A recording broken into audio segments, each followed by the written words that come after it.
Alrighty then. Hi, June.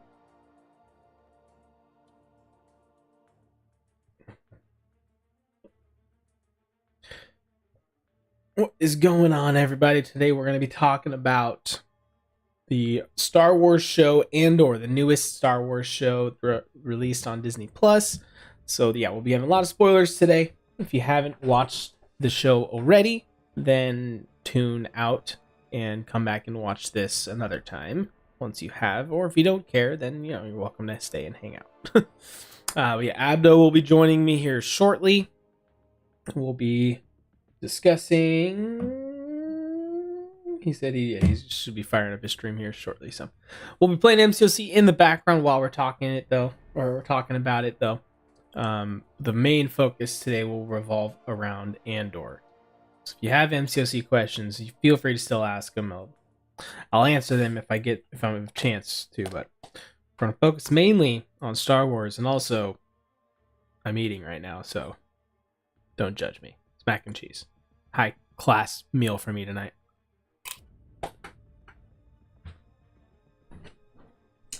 Hi. Come here. Come here. Show the people who you are. Come here. Hey. My roommate's dog is chilling right here. Come here. Come up. Yes, I'm asking you to come up now. There you go. Hi. There you are, girl. Say hello to the people. Hi, people. Hi.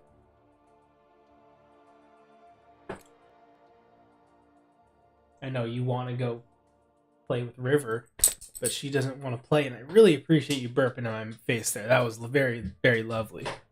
Yikes, that was disgusting. Not what you want while you're in the middle of eating, just a dog's burp right in your face.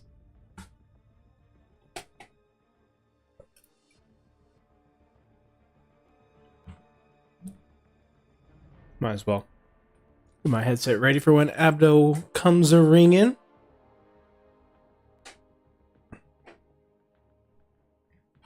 And while we're sitting here, I'll just run some arena. How's everybody been doing? Hope you're all having a good Monday. Mine was very busy and annoying one for work.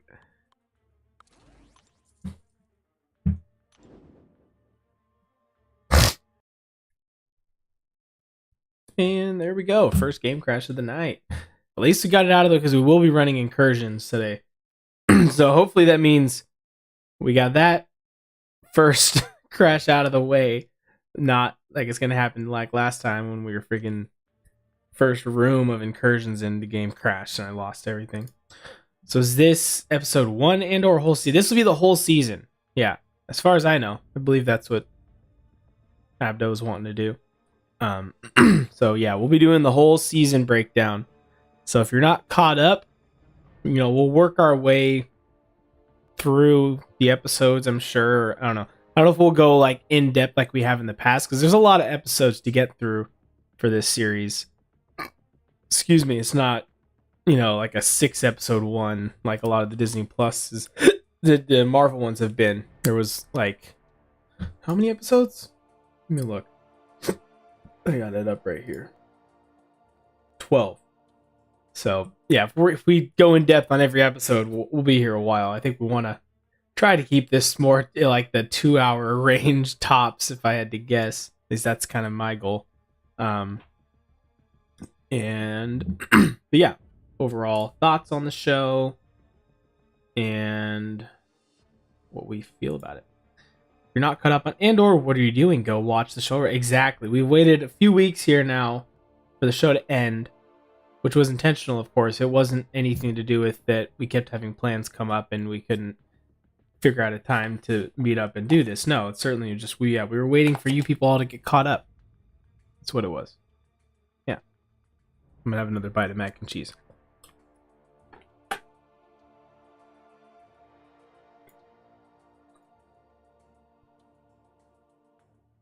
Oh yeah, I was gonna do arena. That's right.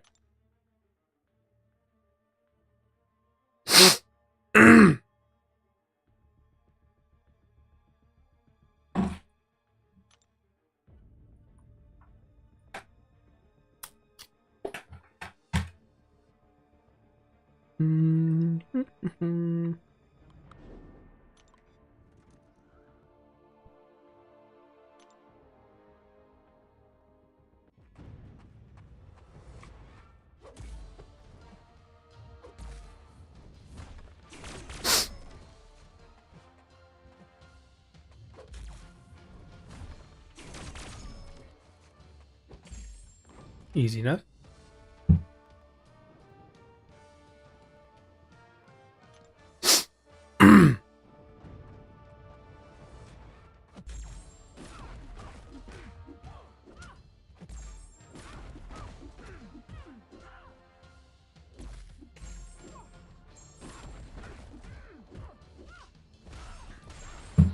Dude, rank 4 APOC has been such a beast, man. He is so good. I love him.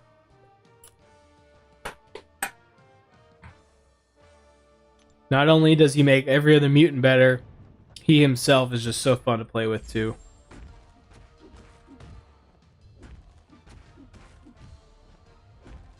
He can be an annoying defender in battlegrounds. He can be a beast attacker. He's got it all. One of them, they're 5-star recruits, if you ask me.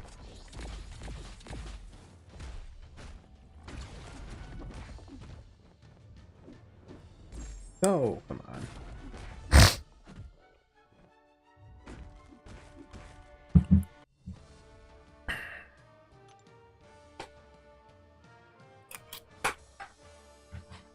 Just realized I did not tweet.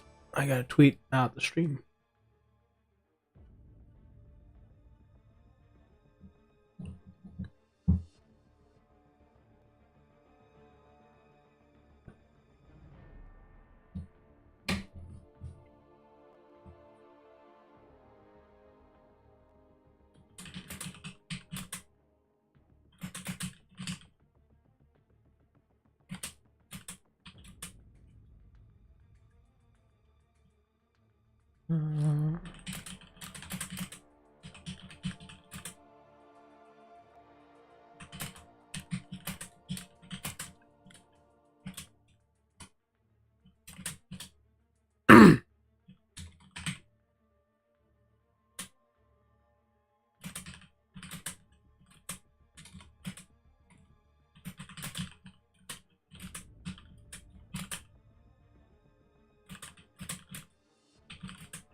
There's that.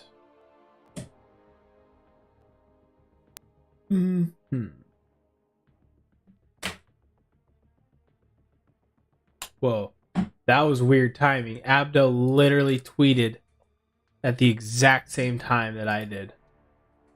I got notified that he tweeted it. That's funny. What are the chances there? That's crazy. Copy link. Go over to Let Discord. Go over to my Discord, which I have the link in the description.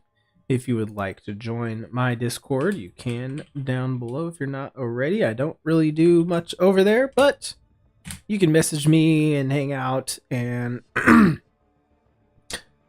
yeah, kind of about it. Don't tell Abdo, but I'm here and appreciate you more. Captain Bay. All right, well, he's not on call yet, so you're good. You're in the clear right now. He won't even know. I mean, I just saw his tweet that he was live, but I don't see. Oh no, he is live. He just hasn't called me up yet. Oh, so he did start his stream. Wow, there are more of you over there in his stream right now, guys. I'm not gonna say I'm disappointed in you, but I understand. All right, I'm gonna have his stream up here. That way, if I ever need to pull it up, then we can. See, there he is. There's that bald man. All right.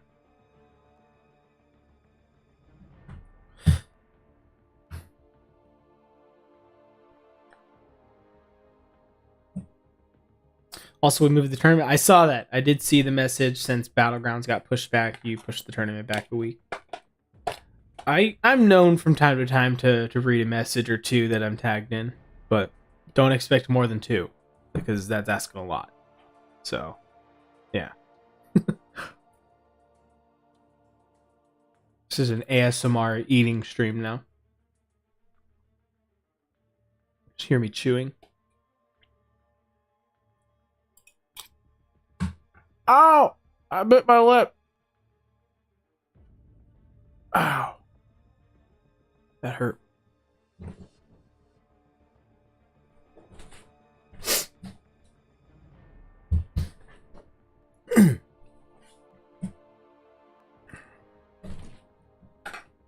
You know, I wonder if I made more videos and if I started streaming a lot more, if more people would come to my streams.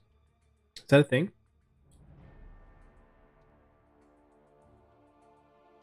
Not good for a talking stream. Hurt your mouth cap. Well, we're gonna find out if it's gonna work out. But yeah, it may be going on the IR at the end of this if I do that again. Should also chew and swallow all the way. Oh, he just called me.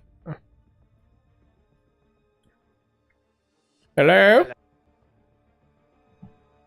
Oh, you did you mean to share your screen? Or am I sharing mine? Things or something. Why are we not? Oh, that's mine. From Captain Bay. Wait, why is my turn off camera? That was weird. Like this, guys. Hello? Hello? Video. Can you guys hear Abdo? Input device, yes. Output. Don't die on stream. I'll try not to, man. It's okay. a close call there. Can you hear me just fine? I hear you just fine and dandy. Can you hear me? All right, you're all good now too. I don't know why I have to always reset things. Like I literally just downloaded updates as I hadn't used Discord for long enough apparently. Gotcha. I need to turn this down, I think. Yeah, I do. I just keep, dodging Ghost Dog's Discord and whatnot. So. I suppose you should pay attention to that at some point for that tournament, yeah. Yeah, he posted in there that they delayed it a week. Okay. Because Battlegrounds got pushed back, so now it starts the 9th. Oh, okay, yeah, because I knew it was going to start in January anyways, so. Yeah, what's going on tonight, man? How you doing? I'm doing good, man. Just finishing up some dinner real quick, so my stream has been getting an ASMR eating stream to start this. Nice. So. What did you get? I went really fancy and made myself some mac and cheese. Oh, nice. Yeah. Really splurged on that tonight. Uh-huh. Did you add anything to it? No.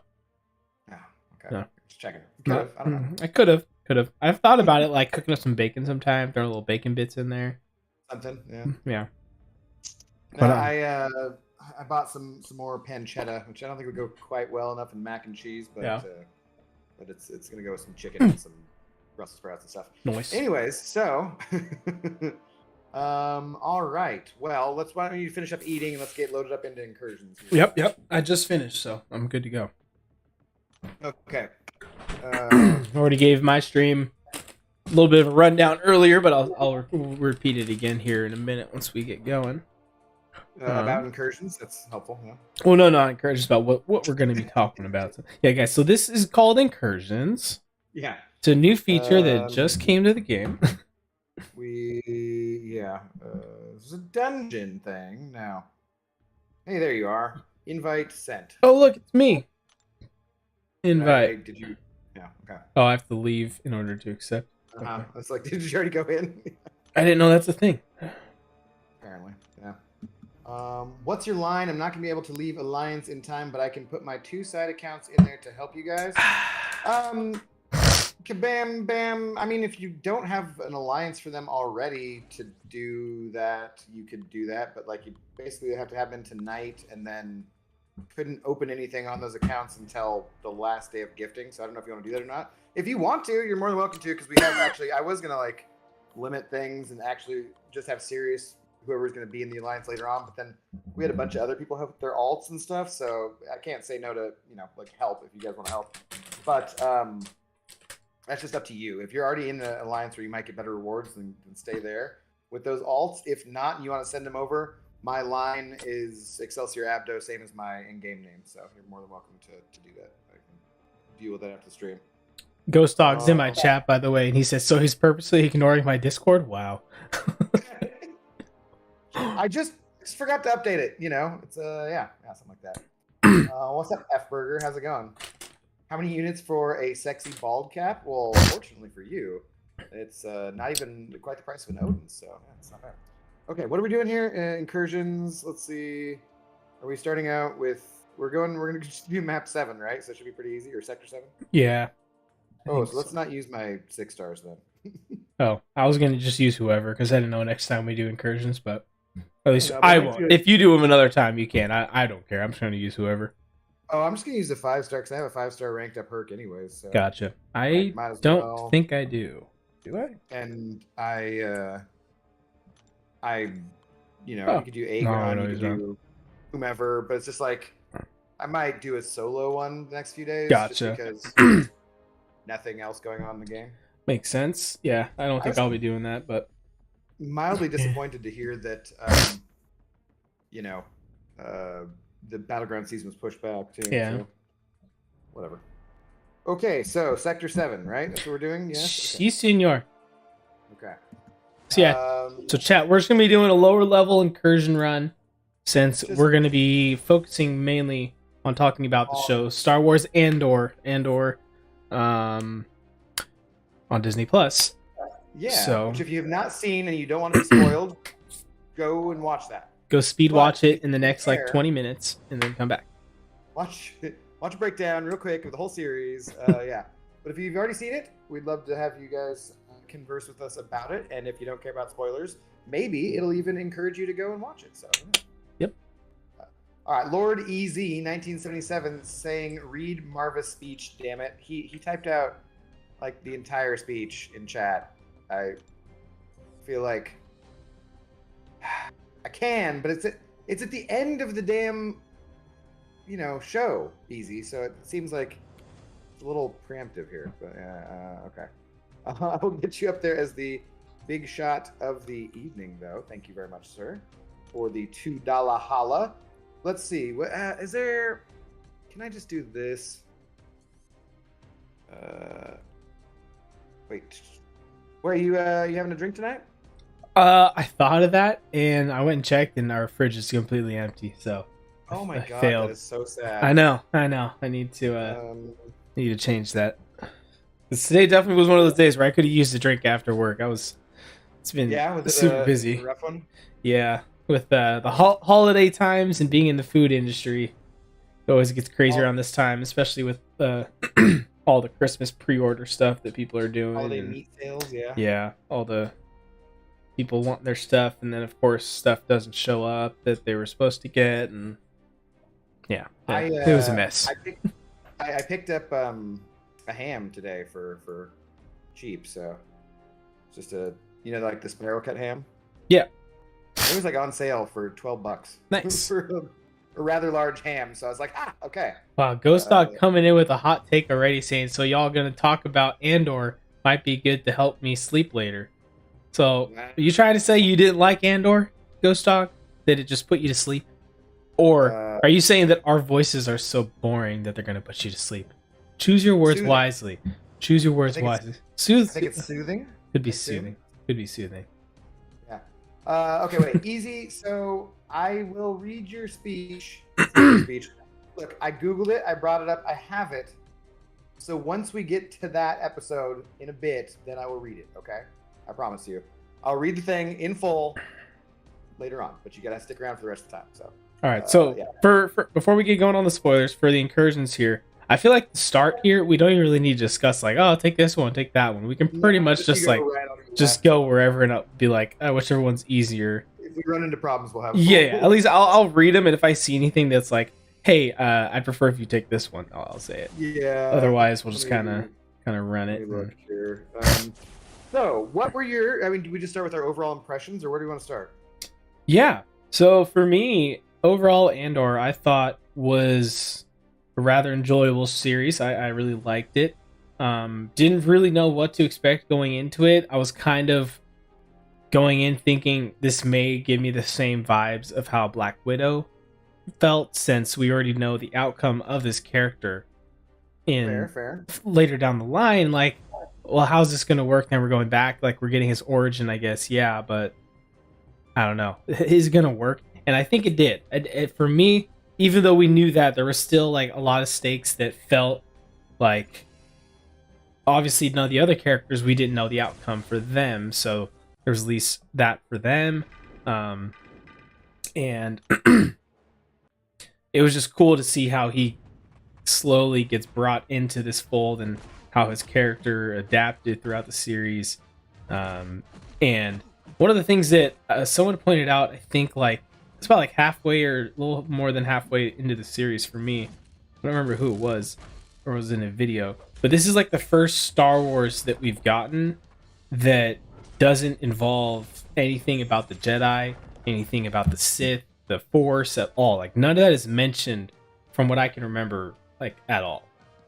Yeah, no, I really enjoyed that aspect of it.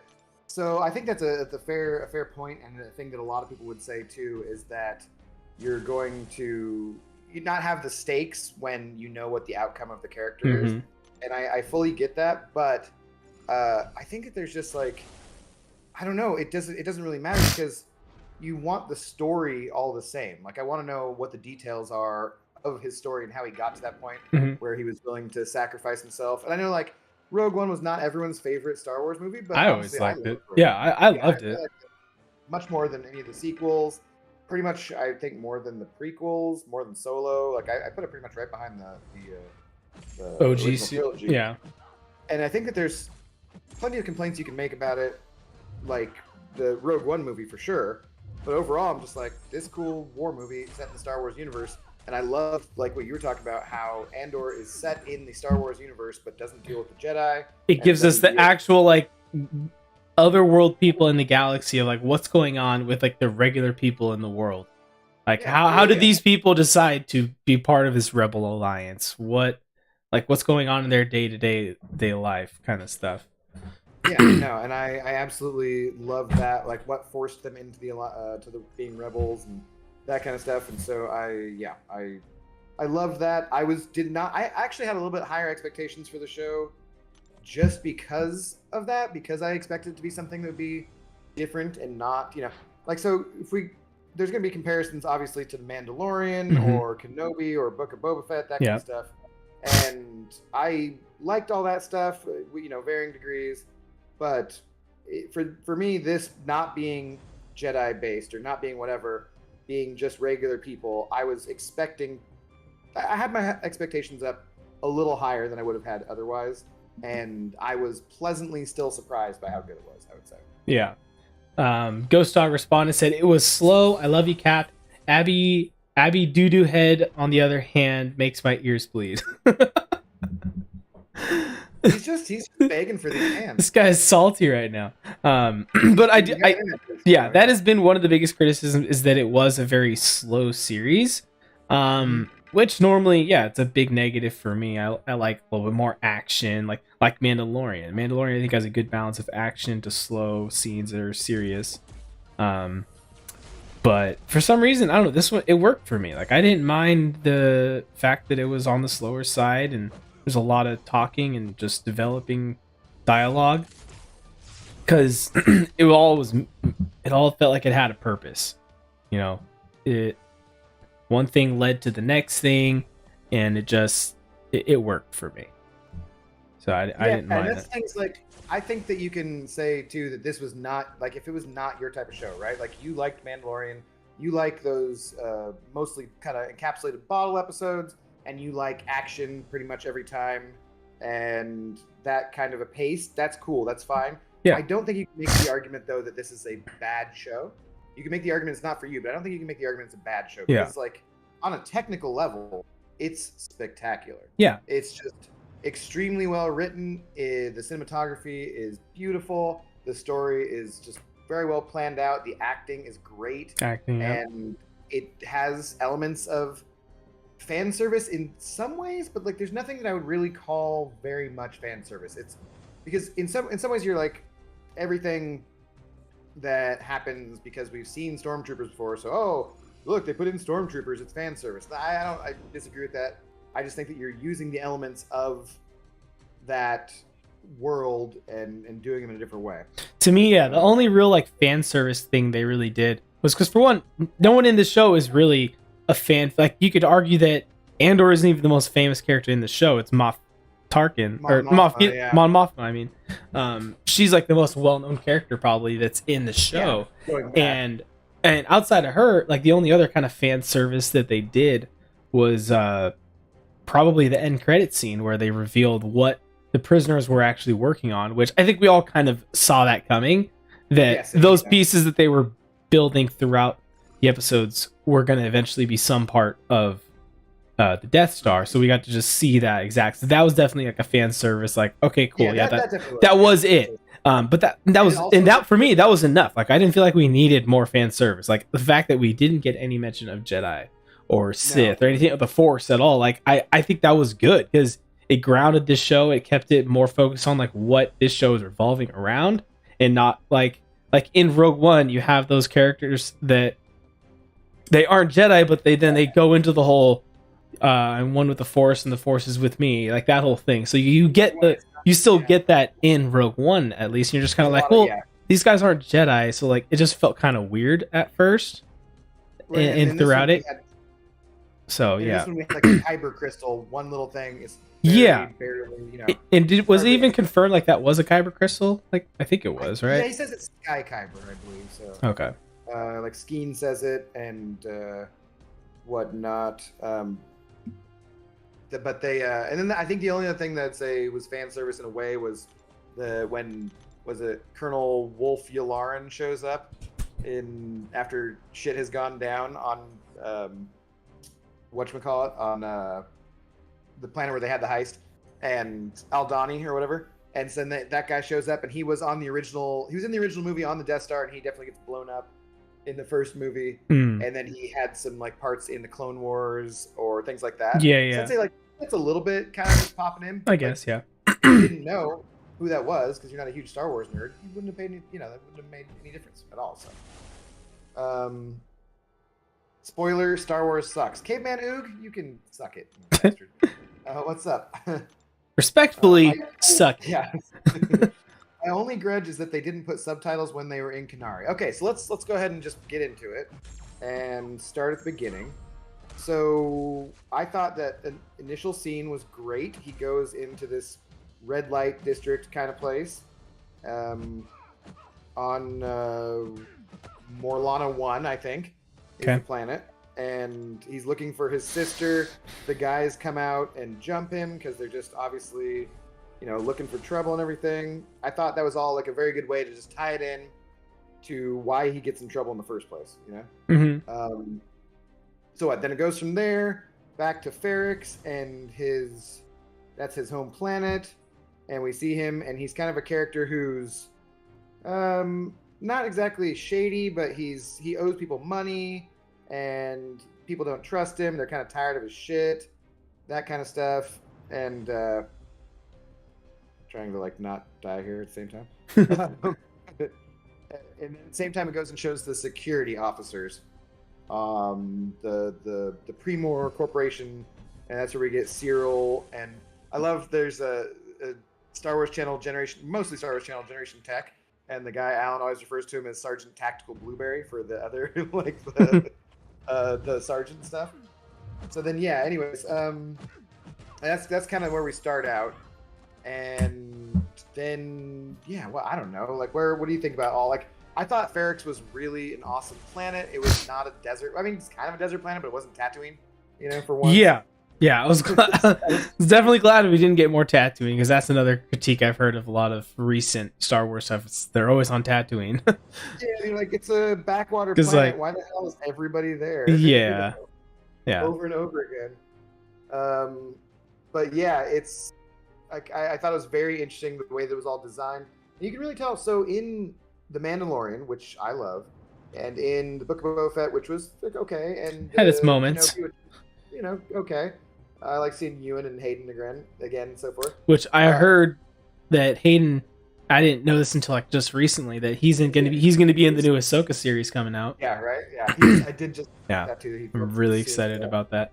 That'd be cool. One thing I was gonna say too, you mentioned the cinematography and like the visually the show looked a lot cleaner than some of the other shows because while yeah we love Mandalorian and Book Boba had its moments, same with Obi-Wan Kenobi, but like there are certain moments in those shows I feel like where you clearly know like they're using it in the volume is what they call it. If you watch like behind the scenes things where it's their massive new green screen tech where the actors as they're acting instead of acting in front of a green screen, it's just a giant wall of of screens that they project the actual scenery that we're seeing that's usually CGI'd in later. They can actually see it, so it helps them with their acting, because they feel like they're more so in the environment. And while that has been a fantastic development in technology, it looks amazing. There are moments where it's like clear, like okay, yeah, that's a staged scene where we know that they're not actually there. So that kind of takes you out of the moment a little bit. I don't feel like I remember any moment in Andor though where I felt like that. I don't know what they did differently. I looked today to see if they had a behind the scenes yet for it. I don't think they do if they've released one. But so I'm kind of interested to hear what they did differently about this show than those other ones. That was exactly where I was going to go when I started talking about Ferrix and how it looked and everything. I was going to go to the exact same point that you just made because they didn't use the volume. Basically, they just shot outside. Okay. And so I think that's part of. I think it showed, yeah. Yeah, it's so spectacular because the volume partially is really cool and works very well for certain scenes, but it's also kind of a development of COVID because of how they had to film things and so forth, right? And for Andor, it took them a while to film it because they were outdoors at all these actual locations. I'm pretty sure. So the second part, they are in so not Ferrix, but Aldani or whatever, right? And I don't remember any of the location names, by the way, so don't look to me for. Aldani's the second. I did just all rewatch this. Yeah, for record, Abdo's watched the show twice all the way through. I only watched it once, and I watched a few like video breakdowns here and there. So yeah, so Aldani is the second planet where there's the heist, and that is all, I believe, shot in Scotland. So that's why those hills look like Scottish hills, basically. It's because that's where it was shot. Got it. So yeah, no, like I just think it was absolutely spectacular how everything looked and how well it was shot. And yeah, that was the thing to start out pointing out to. Let me. I'm gonna pour a drink real quick. All right.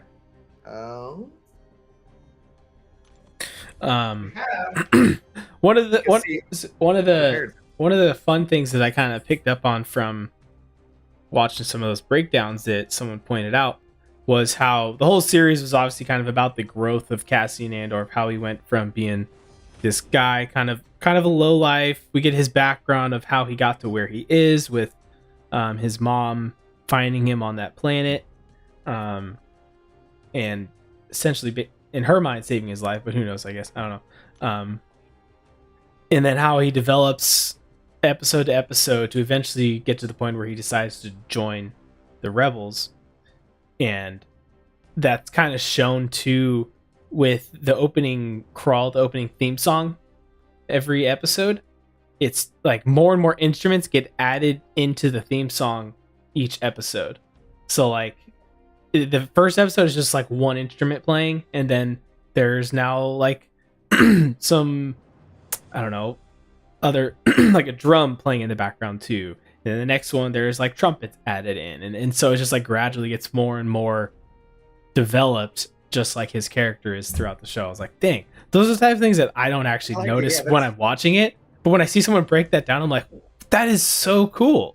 Yeah, the fact they went to all that trouble to do that. Yeah. Just thought that was a fun little tidbit that, of course, I noticed. I mean, did I say the video pointed that out to me? I definitely did that. I did not. Like, I noticed at the time that the music would be a little different every time. I was like, is that my imagination, or is that actually happening? Yeah, I mean, a lot of time, a lot of people even just skip the opening credits and Well, but the everything thing too. is, like that part. So I'd skip the recap and the opening Yeah. credit scene, but you couldn't skip the part where the Andor came up. You know, Mhm. so that's the part with the different music, and yeah, it was super interesting. So the worst fan service is that they use shitty, forgettable Star Wars names for characters that deserve to be better. Yeah, maybe there's some things that like I did find why was her name Clea? You know, like Yeah. his Luthen's. Yeah. Anyways, okay, so we're skipping ahead here. Cheers to y'all out there. It sounds like you're still getting over something too, huh? No, I just when I was eating my mac and cheese, I almost choked and died a few times, so my throat's a little funky. Oh, okay. Yeah, So well, we don't want that. I just forgot how to eat. So I it was like forget it was like drink right water. as you called me, like I went to it just didn't swallow right. Don't take that out of context, guys. um yeah. Anyways, moving on. Okay, so anyways, Where were so we? it shows him he's like he's on Ferrix and he needs to get out of there. And so yeah, so some people complained that those first couple episodes were too slow Yeah. and lost them. And that's one of the things that's interesting to me is that so I think they were releasing it on ABC because I think that's who Disney Plus, like Disney and ABC are the same corporation or whatever. Mm-hmm. And what they were going to do was show the first 2 episodes, but not the third, which is like, why would you do that when the first 3 episodes go together in an arc? So showing people the first 2 and then not having any of the action from the third one is like, who's the studio exec making that choice? Because that seemed very odd to me. Mm-hmm. But I think it was really smart of them to release all 3 episodes at once on Disney Plus, because then I think if it was just those first 2 episodes, the first 2 episodes for me was like, okay, this is interesting. I like where it's going. Cool. And then you get that third episode and you're like, oh, okay, cool. This is awesome. Mm-hmm. So yeah, so anyways, so for covering the story, he's got to get off Ferrix because he's killed these 2 Premor cops who tried to mess with him, so he was just defending himself, as Ernie says, yeah. And but so it wasn't really his fault. And but I do like that they show instantly, right? The one guy is dead, and then the partner is begging for his life, and the one guy's accidentally dead. Yeah. And the partner's begging for his life, and pretty much with no second thought, he just guns the other guy down. Yeah, Like, I like that. witnesses. I like that too because it shows us that I think in the beginning of gosh man, my throat is not figuring it out. Water. I've been drinking. I have it right here. I've taken so many sips. But in the start of Rogue One, our first introduction, he opens the movie of that. And in that opening scene, he's like transferring information from another rebel, and he ends up killing that other rebel. So Yeah, 'cause kind the of guy can't climb. yeah. And so it was just kind of can't leave any witnesses. So they kind of tied that in right there that he's just like, look, I don't give a crap who I piss off. I've got a job to do. I'm not going to get caught for this. Like, you're in my way. I'm sorry. Well, it's kind of one of the things that like I always think about too, where in movies and in stories, I always feel like it's a bit contrived drama in a lot of ways, because I just think about if I was in certain situations where I'd be like, they don't have my fingerprints, they don't have anything, but I'm like, so the guy's fucking dead too. Like, sorry, like I'm out of here, man. And we don't have the same technology. Yeah.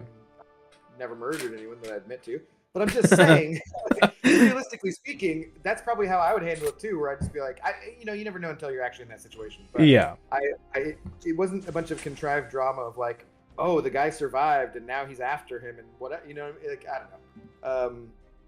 Which then, strangely enough, then in that third episode where he's escaping from Ferrix and Cyril comes to get him, he does let him live, and then he's after him for the rest of that too. So it's kind of an interesting little juxtaposition, because he doesn't really have to kill Cyril because he can't see him, Yeah. And Luthen's there. Okay, so anyways, we're slowly getting this, but they go back to Ferrix. He needs to get away. He contacts someone through his friend Bix to try and sell this expensive piece that he has, and she puts him in touch with Stellan Skarsgård's character, who is just a fantastic actor. Oh yeah, it was very good. he's so good. The Marvel connections too, obviously, as Yep. he's in the Avengers and so forth. Dr. Eric Selvig. Yeah. Hey Zoe. And I always wonder why she does this. Well, she's got a nest. Yep. Wonder what animals do a lot. So anyways, though, like they build to all that. There's some tension, I think, that was pretty good. And he basically escapes with Luthen because Luthen comes to get him rather than the piece. Because he's like, you're something unique and I could use you in the rebellion. There's so many good lines there to start off with where he's like, Andor is distrusting of him because he doesn't know why he's asking him all these questions. And, you know, if he's coming for him or whatnot. And he's like got his gun right in Luthen's face, and he's like, "Don't you want to like hurt these bastards for real or fight them for real or whatever?" Yeah, you know, like there's so many good things like that. That just the dialogue is fantastic. Just got home and can't find you online, sir. I've had a couple different people say that for some reason. Why I don't know why. Occasionally, I don't know. Does my name online looks exactly like my in-game name to you, doesn't it? Like just Excelsior Abdo. on the lineup. Yeah. Excelsior Abdo. Compare it to your. Yeah, I don't know why I have like some people who are having trouble finding me. I'm not sure why. Yeah, it looks exactly the same to me. Um. No spaces or anything, and capital letter. Well, here I'm gonna do real quickly. Do I have any space on my friends list? I keep ditching people. Yeah, there's 2 spots. Kabam Bam, you can find me in game and send me a friend request. Oh, come on. Cade's, same thing with you. If you need an alliance for gifting, you cannot, for the banquet, you won't be able to do anything until like the last day. You gotta wait out the time. But you can come over. We have spots still if you want, so we'll just take all the help we can get. So You said Cade, and I was like, wait, Cade is back in the game? different Cade, Not yeah. the same Cade. Where am I at? Okay, incursions. I have like too many things going on. There's AQ, there's AW, there's friggin' I'm in a normal quest. Okay. How are all these bosses going? You having a good time? Oh yeah, it's super easy. I've been making sure to check whenever we enter the room too if there's any node that is not going to be good on the boss. Yeah, I have not looked at all. Like not even slightly. You're good. All right, so yeah, so what do you think about so for those of you guys like most of you guys here already either watched the show or don't care about spoilers. So what did you think about the show? Goes basically in arcs, and the first 3 episodes are one arc, and then the next 3 episodes are another arc. Yeah. What did you think about the first arc overall, basically? Which was basically him joining into the plan, right? getting recruited, yeah. Getting recruited and just you and then showing them coming after him too, that they're finding out like, oh, there's this guy that there's these 2 officers that were killed, this is our suspect that we have, and establishing that that side trying to hunt him down basically also. Yeah, and introducing us to most of our characters. I don't think we actually don't have Mon Mothma in those first 3 episodes. Yeah, I don't remember when she actually starts to come in, but at some point we get we get Bix, we get his mom Marva, and yeah, we get all that stuff. I was really for if Ghost Dog's still around, we can do this for him. But I really thought Bix had a lot of character. I thought she was great. For those of you who don't know, they had a stream where they reviewed Marvel Phase 4, which I joked about basically becoming a thirst stream. And yeah, so I thought I'd throw that in there for Ghost Dog. But yeah, what was like your overall impressions of the first arc, basically? You asking me or the chat? You or both? more okay. like just like yeah. Okay. Yeah, for me, I thought it was a good start. You know, it brought us into like what this show is going to be about, and it established all the main characters pretty much, like you said, outside of like Mon Mothma. We kind of knew where the show was heading. And then, of course, there were some turns that happened along the way. Obviously, like him getting arrested, which was a whole nother arc that we'll get to. But it set us up in a place like, okay, this is clearly before he's in the rebellion. So we get that background of what happened there. And now moving forward, we kind of know where he's at and where he's aligned with. And because he's kind of skeptical about getting involved in the whole thing in this first place. It's more so all just like, well, sure, yeah, it's going to be a nice payday. I guess I'll do it. Well, and he needs it. It's not just like a nice payday. Like, he needs it because he's killed these two security cops. He's like, I need this to get the hell out of here. You know? Yeah. I think that was one. So, do you ever watch Honest Trailers? I think I've seen some, yeah. Like their review, because they're always like 5 or 6 minutes, but theirs was great. They make the point of watch him as he tries to be anywhere else, basically, and like it just breaks to 6 or 7, 8 scenes of him in a row, just being like, "We got to get out of here. I got to get out of here. Can't be here." It's like, yes, perfect. Yeah. But yeah, so I thought it did a good job setting everything up. One complaint I would say, so earlier, who said something? Kabam Bam said that his gripe was that they didn't do subtitles when they were on Kenari. So they do these flashback sequences where they show him as a kid on this planet, and there's a bunch of other kids, and it looks like Lord of the Flies kind of shit. And they don't put subtitles on that, so you don't know what they're saying. And I have seen that complaint for a few other people, but I was fine with that because like I don't really need to know what they were saying. I was getting visual storytelling from that. Like for some reason these kids are on their own. Well, I don't even think they were speaking. Like there was no, if I'm remembering correctly, they didn't even like each other a little bit, but not a lot. But they yeah, it was a very like emotion based like scene where you just get the grasp of like what's actually happened here based on how they're reacting, kind of thing. Yeah, and because there's a spaceship that crashes. Yeah, and then they kind of all get ready to go check it out, put on some like war paint and that kind of stuff.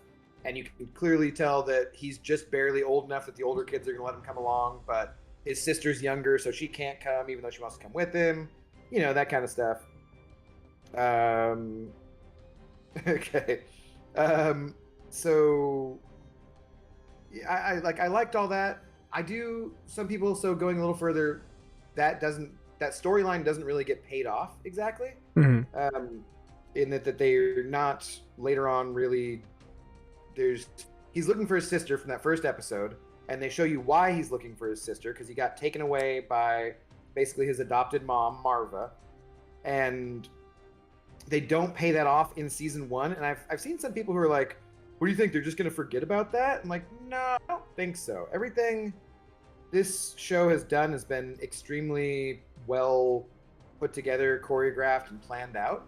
Yeah. I think that feeling probably comes from people having grown up back in the day where we would get TV shows that had to be a certain number of episodes to get to syndication, right? Mm-hmm. Like they had to be 22, 24, 26 episodes for a season. And so you would just have plot arcs that would never get paid off before the show was finished, and it would just piss people off. Like, but this isn't Lost or Buffy the Vampire Slayer or Star Trek or something. This is a show where they very meticulously planned out the 12 episodes they're doing. They already know they're doing exactly 2 seasons, and that's that, right? So I don't think there's any way that they're going to forget about or leave that thread completely untouched in the second season. Basically. Did they announce that it's only going to be a two season show? They did. So originally they wanted to do 5 seasons, and the creator Tony Gilroy and Diego Luna were both like, seems like a bit much. Yeah, they're both just like, we can't do this because it took them, I think, a couple years to make this first season. Well, and another thing. So going into like, I looked this up earlier because I obviously kind of knew generally where this show takes place in the timeline, but the timeline where it is placed kind of restricts how many seasons they can really do, because it's 5 years before. It starts 5 years before a Star Wars Rogue One, which is basically Star Wars. You could do five seasons, 1 year per season, I guess, but which was what their plan was initially. That's a lot to do for a character that not a lot of people. It's not like people came out of the Andor show or the Rogue One movie and were like, that Andor guy, I'd love a Right. series about him. He's dead. I want to know and find out. So like, I feel like doing 5 seasons would really drag it on. I think 2 could be Well, like the main complaint good. about Rogue One too is that there's no character development, which is I think Yeah. completely fair, right? Yeah. Like nobody like that characters you don't care about that much, blah blah. It's just kind of like showing this event that happened, which is part of why I liked it because okay, it's like a war drama, whatever. I don't Uh-huh. need tons of character development. How much can you fit in 2 hours when you're trying to show these exact events and so forth, right? Yeah. So that I get, but then basically we're getting a correction to all of that, being that they're showing us all this character development, you know? So anyways, okay, so where are we at? So we basically kind of covered the first 3 episodes very loosely. They're, you know, show some of his background. He was a kid. He was picked up on a planet by this woman. He's in trouble because he killed some cops, and he needs to sell this important piece that he has. This guy comes looking for him more than the piece, and then they escape together. What do you think of the action on that? Because, like, basically, overall, I mean, it's not like it's a ton of action, but they escape from Ferrix, and he flies off on, like, Luthen's ship by just doing a few smart things, like planning their exit and misdirection and that kind of stuff. Like, I liked all that. That was pretty good. Yeah. Yeah, I liked it. Yeah, cannot stop coughing. This is annoying. I liked that they started out too with someone who wasn't stormtroopers. That they were like, they were just regular like corporate security and stuff. Yeah, that's cool. But then basically corporate security comes in and screws it up so badly that then in the next arc that starts up, where he's made it off the planet and so forth, they're going to like send in the Empire, so they have to deal with that. So okay, so should we just move on to the second arc, or? Yeah, I think so. I was saying before we got going, before you hopped on, I was like, I don't know how. I don't. Yeah, I think if we try to go too in depth on everything, we'll be here all night. I mean, there's 12 episodes to go through. So I think we've covered the first arc pretty well. Very loosely. I think. I think it's time we can transition into arc 2. So the second one, they are on Aldani. Luthen, who's rescued him basically from Ferrix, and they're meeting, and the corporate security tells him that he's got this job for him that he wants him to do, and Andor's not sure about it at first. He's injured from escaping Ferrix. He's got like an injury. And he's like, you know what? Screw it. Okay, let's do this. Luthen gives him this supposedly really expensive Kyber crystal. It's kind of a bit of a down payment that he wants back. He's like, I'm going to want this back. And then he has him go and meet with the leader of the heist, which turns out to be the waif from Game of Thrones. Yes, I realized that early on. I'm like, wait, is that the same girl? I think it is. It's Faye Marseille from Game of Thrones, which is a funny thing because, like, you know, I've thought about this in relation to people saying that this show was slow. It's like, well, do you complain about Game of Thrones being slow then too? I mean, it definitely has its moments where it can be very slow. There are, but then overall, is anybody shitting on the show? Yeah. Like, okay, then you got some really cool action sequences at certain times too, and I think that's the same kind of thing for Andor, where, yeah, there's parts of it that are slower because that's called character development and drama. But then you get the whole scene at the end of our second arc when they're escaping that was freaking awesome. Yeah. So okay, so he shows up. It's the waif from Game of Thrones who is like, what the hell? So Luthen is the one who's organized this mission, basically. She's been on the ground in charge of it, and she's like, what the hell? How can you just bring in this random person? And he's like, this gives us critical redundancy. Either you take him or I'm calling the whole thing off. Yep. So she takes him, and they walk back. And she's not supposed to tell the rest. She's supposed to tell the group that he's been part of the plan. That he's been part of the plan the whole time. That he was going to come in and not like a last minute addition. Yeah. And so then, like, they get back, and all the 5 other people or whoever there are, it's like, what the f? What are you doing? How can you bring someone in a few days before we're supposed to do this? Mm-hmm. And so then they kind of like just get used to him, and they feel him out and so forth, and he just kind of jumps into it. They're like, you need to learn this overnight, and he does, or whatever. They help treat his wound a little bit. And then so we start getting into the Mon Mothma stuff on Coruscant, which was nice to see. Her embassy home is really awesome and, Fancy. looks expensive as hell. Gives off the idea that she has a lot of money. She's very wealthy. But we go. So Luthen returns from dropping off Andor to his shop on Coruscant. It turns out he's an antiquities dealer. Yep. And there were lots of fun things that hinted toward other Star Wars lore that were in his shop that you guys can look up videos that'll just explain a bunch of that kind of stuff. But there's tons of Easter eggs in his shop. Yeah. And so and Mothma goes to meet him there, and they introduce, they know each other, and they're part of like the forming of the rebellion, basically. So then we jump back to Aldhani and the heist crew, and they're like training and they're doing certain things. They show that in one scene they're practicing marching like soldiers, and Andor suggests that they move one guy to a different side because his weapon is on the other. Like they do little things where they kind of show you, oh, he knows what he's talking about. Like he's not an idiot, which I thought was kind of interesting to show why he later on is one of their top spies or knows these details and things, because he notices things right away, right? Yeah. He does good spy work, basically, overall. Well, and also too, like he pointed out, the whole issue that was how they're going to get out of there, how they're going to escape, because there was an issue with the vehicle or whatever that they were going to escape with, and he was just like, "You guys didn't think about this? Like, how were you going to do it before?" No, like, without me, what would you have been? Well, yeah, without me, you would have been screwed. Yeah.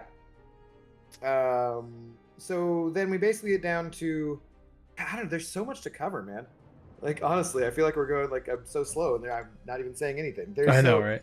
They basically get down to where they're going to do the heist, and they're going, and it all involves, what the heist is they're going to steal all these credits from the Empire, and the way they're going to use it for this cover is this celestial phenomenon called the Eye of Aldhani, where basically it looks like the coolest pyrotechnic show you've ever seen. So it's just a meteor shower. Yeah, a meteor shower, but like at the same time, on acid. Colors.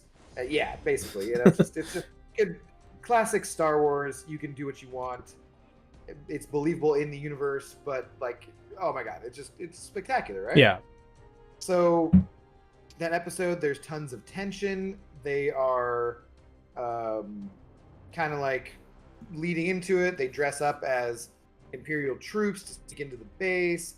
There's the guy who's on the inside working with them. I don't even know. There's so many things, but what were some of your favorites from the whole heist and everything?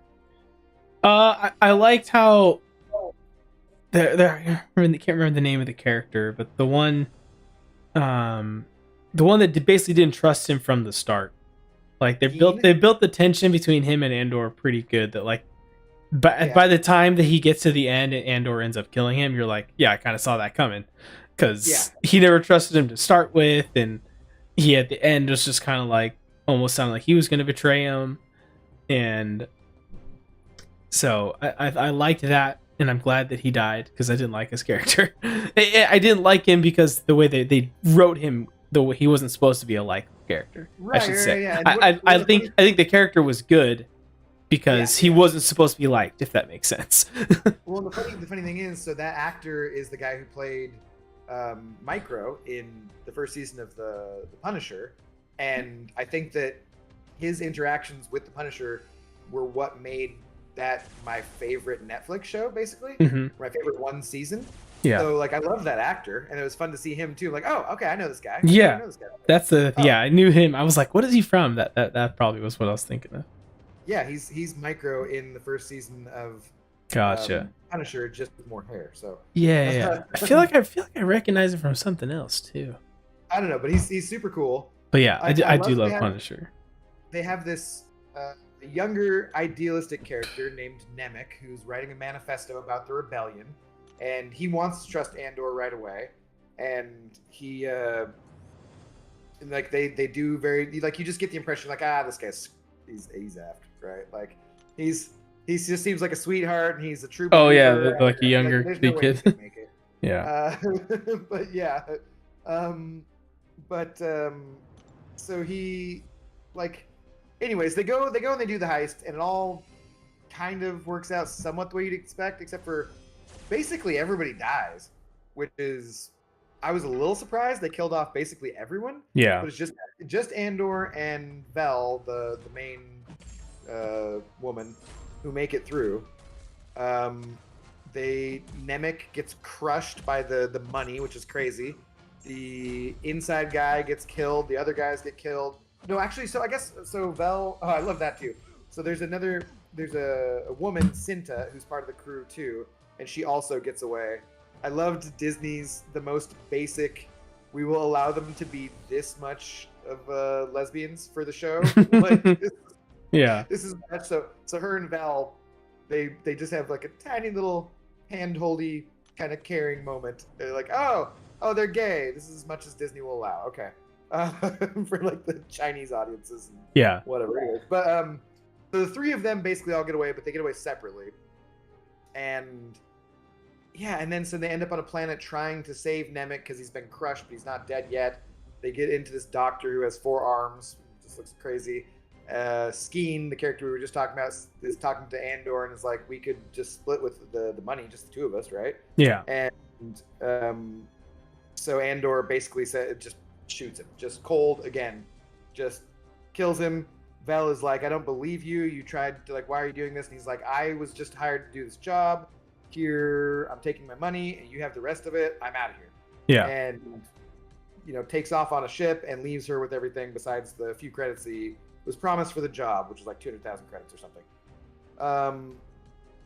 So yeah, so it just leaves the two of them alive, and then Cinta was back on the planet, and so she survived, but like in a different way. And that's basically the end of that arc. Yeah. So I don't know. There's like a ton of other things to say from that, but yeah, and I like how though that was kind of one of the biggest, or one of the first acts of the rebellion against fighting back against the Empire. Yeah. And you hear it throughout the rest of the show. They keep referencing this attack on this base, like I cannot say her name tonight. Mon Mothma. She is like, hey, were you part of this? Were you involved with this? And he just denies at first. Like, no, not at he's all. Like, I have no idea what you're talking about. No, but that's cool. Like, great. Glad that happened. And then when I think even once he gets into the prison, they're starting to talk about it, and they're saying just like, I heard that this was hit, and even all the guys in the Empire, they're all talking about it too. Like, so it's just kind of that was a ripple effect throughout the season that this happened, and the whole time Andor's just like being silent and doesn't tell anyone that he was part of it. Which I kept wondering if there was going to be a big reveal where he's kind of like, by the way, I did that shit. That was me. Right, yeah. but he didn't. So we didn't even touch on that in like those next 3 episodes, right? That's where we introduce the ISB, which is like the Empire's security, like Gestapo kind of agency. Yeah. And Dedra Miro, who is this ISB agent who's then, after the things that happened on Ferrix and the corporate security screwing it up, she wants to look into it all and track him down and so forth. She thinks that there's maybe a larger thing going on, and that certain separate incidents are actually activities that are all could be ascribed to the rebellion and so forth. And we didn't even get around to that, but yeah, so that's all part of that too. So when we get to the third arc, basically is a prison arc, which I was not looking forward to, because normally, like, I don't know, that's just not my thing. I don't really care that much. You ever watched the show? You ever watched the show Prison Break? No, and I know. Oh my gosh, it was pretty popular and so forth, but it's like the first season of Prison Break is in my top 5. Like, if I could pick a single season from every show and only watch and put like that season in my top 5, Prison Break, with like no other context for any other seasons, Prison Break is in my top 5. Like season 1, that season 1 is so good. It's also stroking my saber in my chat saying, hey Cap, can you tell that Abdo guy I'll fight him if I get the chance. Also plus enjoying the Andor review. Keep it up. What the hell is he like on Ghost Dog's side or something? I guess I don't know. Uh, like, all right, well, fine. When Battlegrounds come back, tell Saber he can suck it. No, we can accomplish that. No, yeah, but so normally though, like for me, it's just a matter of prison. Like, okay, it's just one setting, and it sounds kind of boring. I guess is how I thought about it, right? Yeah. So I was not looking forward to it, and then it ends up being my favorite arc of the show. Yeah. Oh yeah. Like, I thought it was great. So, For me, like, have you watched any of Rebels or the Clone Wars animated show? yeah. I don't think I've seen the last episode or the last season of the Clone Wars. Oh, the new one that they did? And no, and I haven't seen like, the Bad Batch. I mean, and stuff, okay, that but one's really good. I need to get on watching that stuff. Yeah, for me, I don't know what it was, but some part of that whole arc when he was in the prison kind of just reminded me of Clone Wars episodes where either there are some where they're in a prison or they're just trying to escape somewhere, and I don't know, the whole vibe of it just kind of gave me Clone Wars feel, and that's what I really liked about that. And Gotcha. his relationship that developed with, what was the head guy's name that was in the prison? Like, But there was it was Andy Serkis. yeah, Andy Serkis. I knew that, but I mean, like, Gollum. Yeah, his character, like the way that they eventually, like at first they're just button heads, and he's just like telling him like, look, do what you got to do, and you'll get by. And then eventually he comes to realize like, crap, like we're screwed and we have to do this. And then he gives that awesome speech at the end to motivate all the prisoners to rebel against the Empire and like get out of there. And I thought that was all super, super well done. Jeff Morris saying, "I can't swim," that made me tear and up a little bit. Yeah, that too was so sad. It was just like after all of that, like they realized like, oh crap, we're in the middle of the water. We'll go briefly like, so there's one episode in between the heist. The heist happens, and there's one episode where Andor goes back to Ferrix, checks in on his mom, tries to get his mom to leave with him, but she's like, nope, not gonna leave. This is where I belong. I'm a rebel. She says how inspired she was by the events of Aldhani, and he didn't let on that was him or anything. Yep. So that's kind of cool. But she won't go with him because of that, because she's like, no, I gotta fight. I gotta stay, whatever. But you need to go. You can't be here, obviously. The Empire is looking for you. Everyone get out of here, right? So he goes to this planet called Niamos, which people refer to as Planet Florida, basically, because it's like a beach planet or whatever. And then he's just chilling. He's got some woman with him in his hotel room, and she's like, Keith, because that's his fake name is Keith or something. You get the Pizzos, the red and green ones, the blah blah blah, like just making up some whatever. So he's like going out to the store, and some people are running away from some troopers, and he's looking around nervously, and he just gets stopped by a trooper, and he's like, "What are you talking about? I'm just going to the store," and they just arrest him for like nothing, just for existing. Yeah. Basically. So the fact that he got caught was actually kind of BS. Like, what the heck? Yeah, like it's totally BS, and it has nothing to do with him doing the raid. But the reason that the Empire stepped up security was because of the raid. So it's kind of his fault. Yeah. And having done that he gets caught, but it's not his fault because he didn't do anything wrong at all in that situation. And that they were aware of. They sentence him, and they're like, "This used to be a 6-month sentence. 6 years. There you go." You know, like, and he's just like, "What?" And like, they're like, "Don't make it worse by resisting," which is really reminiscent of me recently getting banned from our politics on Reddit, because I was like, what? I didn't even say anything wrong. And they're like, don't talk to us anymore. Like, stop bothering the mods. And I was like, I sent you 2 messages, one being like, what I do wrong, and the second one being like, why is it a permanent ban? Is there like a temporary ban? Can we like say I learned my lesson or whatever like that? And they just flat out were like, nope, screw you. We're done talking to you. And now we've muted you, so you can't contact us either. Nice. Bullshit. That's always fun. Yeah, so basically it's kind of like that, where you're just like, you know, deal with it. You're stuck in prison now. So they send him to prison, and he meets Andy Serkis, and the prison is just awesome looking. It's just stark white, and I don't know. It's kind of not what you would normally think of as like a gross, nasty, rundown kind of place. It's all just clean. They're basically kept in line by the fact that they they electrify the floors at certain times, and they Yeah. keep everyone barefoot.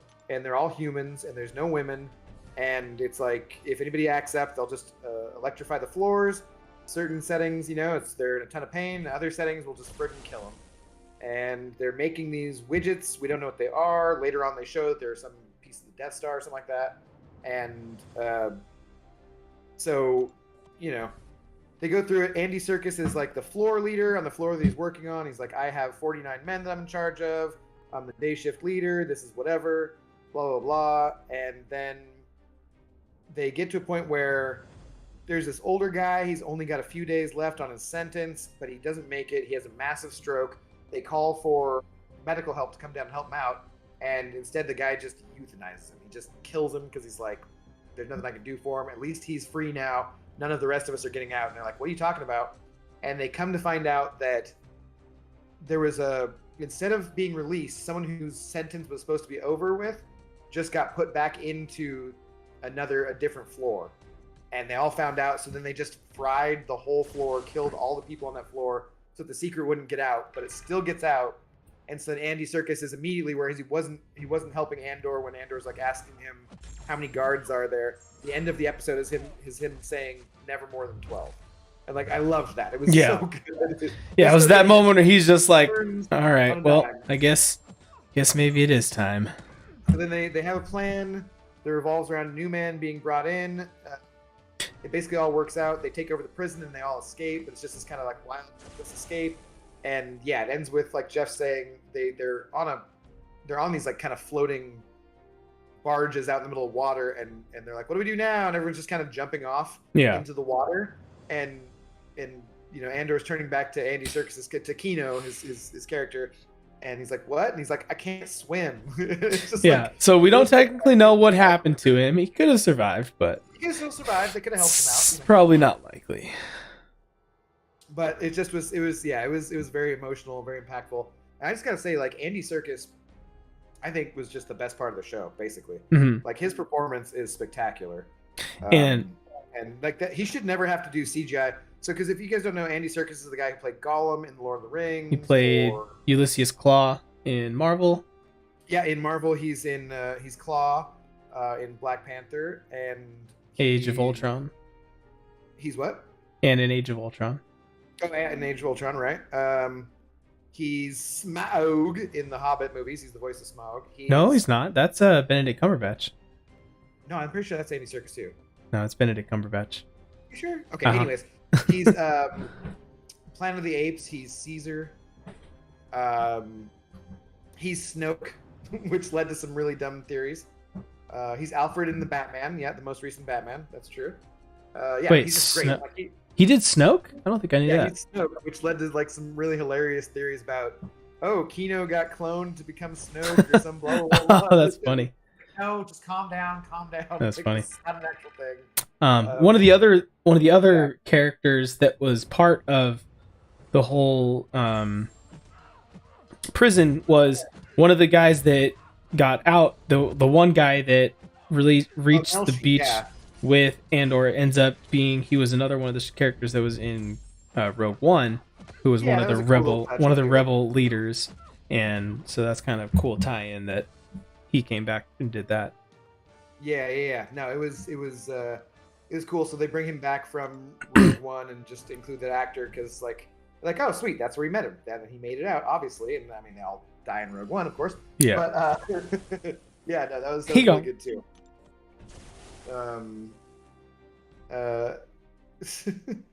So like let's see what then. I don't know, like that whole sequence is great. There's so many more things to talk about there. I almost feel like we should talk about the Mon Mothma stuff separately, but yeah, because while this is all going on, her stuff is kind of going on in the background. Going on, like Mon Mothma's doing stuff, Luthen is doing stuff. They're all in Coruscant. Vel is doing stuff. They've been sent Vel and Cinta, who were part of the Aldani raid, to track down Andor and kill him because he knows who Luthen is and they can't have him expose him. So they got like a hit out on him basically, but they don't know where he's at, so they're just kind of waiting on Ferrix and stuff. Mm-hmm. His friend Bix, who I think was like an ex of his or something, and helped him get in touch with Luthen in the first place, gets picked up and tortured by the ISB character Dedra Miro, which I thought was just a fantastic way. So they torture her basically by playing a noise for her, and the noise is of some alien species. It's like their death rattle, their death cries as they're dying. They all make this noise, and it just makes humanoids go insane. And they play not just their normal death of like the adults, but they specifically tune into the deaths of the children of this alien species dying, and then that's like extra bad. And so then they torture her by just playing that, and they don't actually show anything crazy. They just show like the headphones being put on her, and then the actress, her face, you get it all from that. And it, like, oh, dude, I thought it was so well done of not doing anything graphic while still showing the horror of it, you know? Yeah. So what else? So we go that. Then they basically, so the prison arc ends. He gets out, he escapes. He and Melshi are like on the planet. They run into some aliens who they try to steal their ship, but they can't. They get caught, and the aliens are like, "Hey, the Empire's screwing up all the water. Do you guys hate the Empire? Wow, where do you want to go?" So they take him back to Neamos. He grabs his credits he had, and then he goes back to Ferrex because he's heard that his mom dies, basically. Yeah. And was this around the same time too, where the whole Mon Mothma thing with her daughter is going on, or was that a little bit later? Mon Mothma is screwed. She doesn't have money. She's been taking money out of her personal accounts. She doesn't have any way of explaining how it happened, and in trying to figure out a way to explain it and cover for it, she talks to an old friend of hers from her home planet of Chandrilla, like a banker, and the only way he can come up with to cover it is to talk to this like super rich guy who seems like kind of a crime lord, but not really, like the ultimate corporate capitalist. He does shady shit, but he just gets away with it because he's so wealthy, basically, right? And so she's like, no, I'm not going to do it. But then she ends up meeting with the guy, and the thing that the guy wants is a meeting for his son with her daughter, because the Chandrillan custom is for arranged marriages. And so she says she won't do it, and then ends up eventually basically meeting with him, at least having an introduction in the final episode, having an introduction, like potentially sacrificing her daughter for the cause. Yeah, and you kind of get the idea that that's how she was married to her husband, because there's kind of a lot of tension back and forth between her and her husband throughout the show. There seems like, there's not a lot of actual love there, and so she's just like, you can just tell she doesn't want that for her daughter as well. Right, but sadly her daughter is like really excited. She's all in on it, yeah. And stuff, so she's probably down for the meeting. But yeah, her husband his name is Perrin. He's just kind of a douche. He just kind of wants to like drink and socialize with all the rich people and the people in the Galactic Senate, but some of them are like the Emperor's, hand man kind of people, and he's inviting them to a dinner party, and she's like, these people hate me. How can you do this? Don't ever do this again. And yeah, anyways, like that kind of stuff. So there's this whole side drama going on with Mon Mothma this whole time. It's hard to describe because that's all character driven. There's no action there really. Yeah, that's where a lot of the dialogue that Ghost Dog doesn't like, I'm sure. Right. But it's great too because it's so, if you like political intrigue and that kind of stuff, it's where it all comes into play. Yeah. Because there's this great scene where they're at a party, and so she's meeting up with her old friend Take Holma, who's the rich banker who she's going to ask for help in hiding the money in the transactions that she's been funneling to the Rebel Alliance. And the way that she's like being reintroduced, and she kind of like starts to talk about politics with him, and he's like, I don't know, Mon, you wouldn't really like my politics. I've become a bit more radical or whatever. And then she goes on to tell him that everything she's doing in the public is a lie, because what's the line about it's something about like if the Empire is looking at the rock in my hand, they won't noticed the knife at their back or something. Mhm. Basically, like she's putting on this show of trying to do all these charitable things and just being an annoyance to them and whatever. Well, in reality, she's helping to start the rebellion, Yeah. but nobody knows that stuff. Yeah. And I the gotta whole go let time the dog out real quick. I'll be right back. Okay, the whole time she's doing this, she's Who's outside? telling him. She just keeps telling him over and over again, "Smile, you know, just pretend like everything is normal. Pretend like we're two old friends having this conversation." And she says over and over again, "Smile," you know, and like it's absolutely brilliant. Here, I'll catch up with chat here for a minute while Cap is out. But yeah, what's up, Reaper Dragon? What's up, DP? How's it going, Scarco? Scarco, you haven't watched it yet? Well, the title didn't say anything about Rogue One spoilers. Well, sorry. No. Movie's No. more than 5 years old.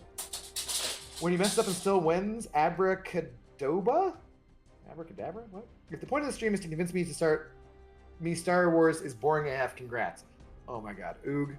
Do you really not like Star Wars at all? Or what? But this show is excellent, so it is, I think, by far the best show that I've watched all year. Like, I liked season 3 of The Boys. I liked House of Dragon. The Lord of the Rings one was okay. You know, a couple other things. What, earlier on in the year, we have... Shit. How long is this year? Did we get Loki? WandaVision? Were those all things from this year? Was that last year? I don't even know. Anyways, there were other good shows, but Andor by far was my favorite show, like, of the year. I mean, it's good enough for late night TV. Dude, Andor is fantastic. It's just, I think Andor would be a good show for people who don't like Star Wars, actually, who aren't into like, oh, space wizards with laser swords and this mystical whatever, blah, blah, blah. If that's not your thing, I think Andor would actually be the show for you, you know? No BGs, I'm out. What's up, Hussein? Yeah, no, they ended the season, buddy. Sorry. Actually, so hilariously, I'm telling Cap while he's away, but he was like, what do you want to do tonight? Do you want to do some incursions, or do you want to do arena while we talk about the show, or maybe battlegrounds? I'm like, you jackass, battlegrounds are over. You joined BG's OnlyFans. You don't know when battleground. Oh, goddamn, dude. Yeah. Okay, I'm back. I don't hate Star Wars. I'm just not super into it. Totally fair. Totally fair. That's totally fair. Now get the out of here. I'm just kidding. Hello, saludes from Argentina, Juan Cruz Acuña. Hello, how's it going, man? Argentina, Well, you're probably pretty happy right now, right? Didn't they just win the World Cup? Yeah. One of my favorite, the only thing I would say that I like about the World Cup and watching all those are the numerous Instagram Memes. quick little shorts and TikTok things of a woman in a bikini in a Messi jersey. I saw that. Every time, like every time Argentina won a game, it's a new one. I'm like, okay. I saw a comedian that was making fun of it all, saying like, oh, Americans all hate on soccer because it's so low scoring. Like, oh, the score was 3-2. That was so boring. It's like, well, that's because in American sports, the most popular one, football, you guys just make up points. You score 3 touchdowns, the other team scores 2 touchdowns, that's 3-2. But no, for you guys, it's 21-14. You're just giving yourself 3 points. The final score was 3-2.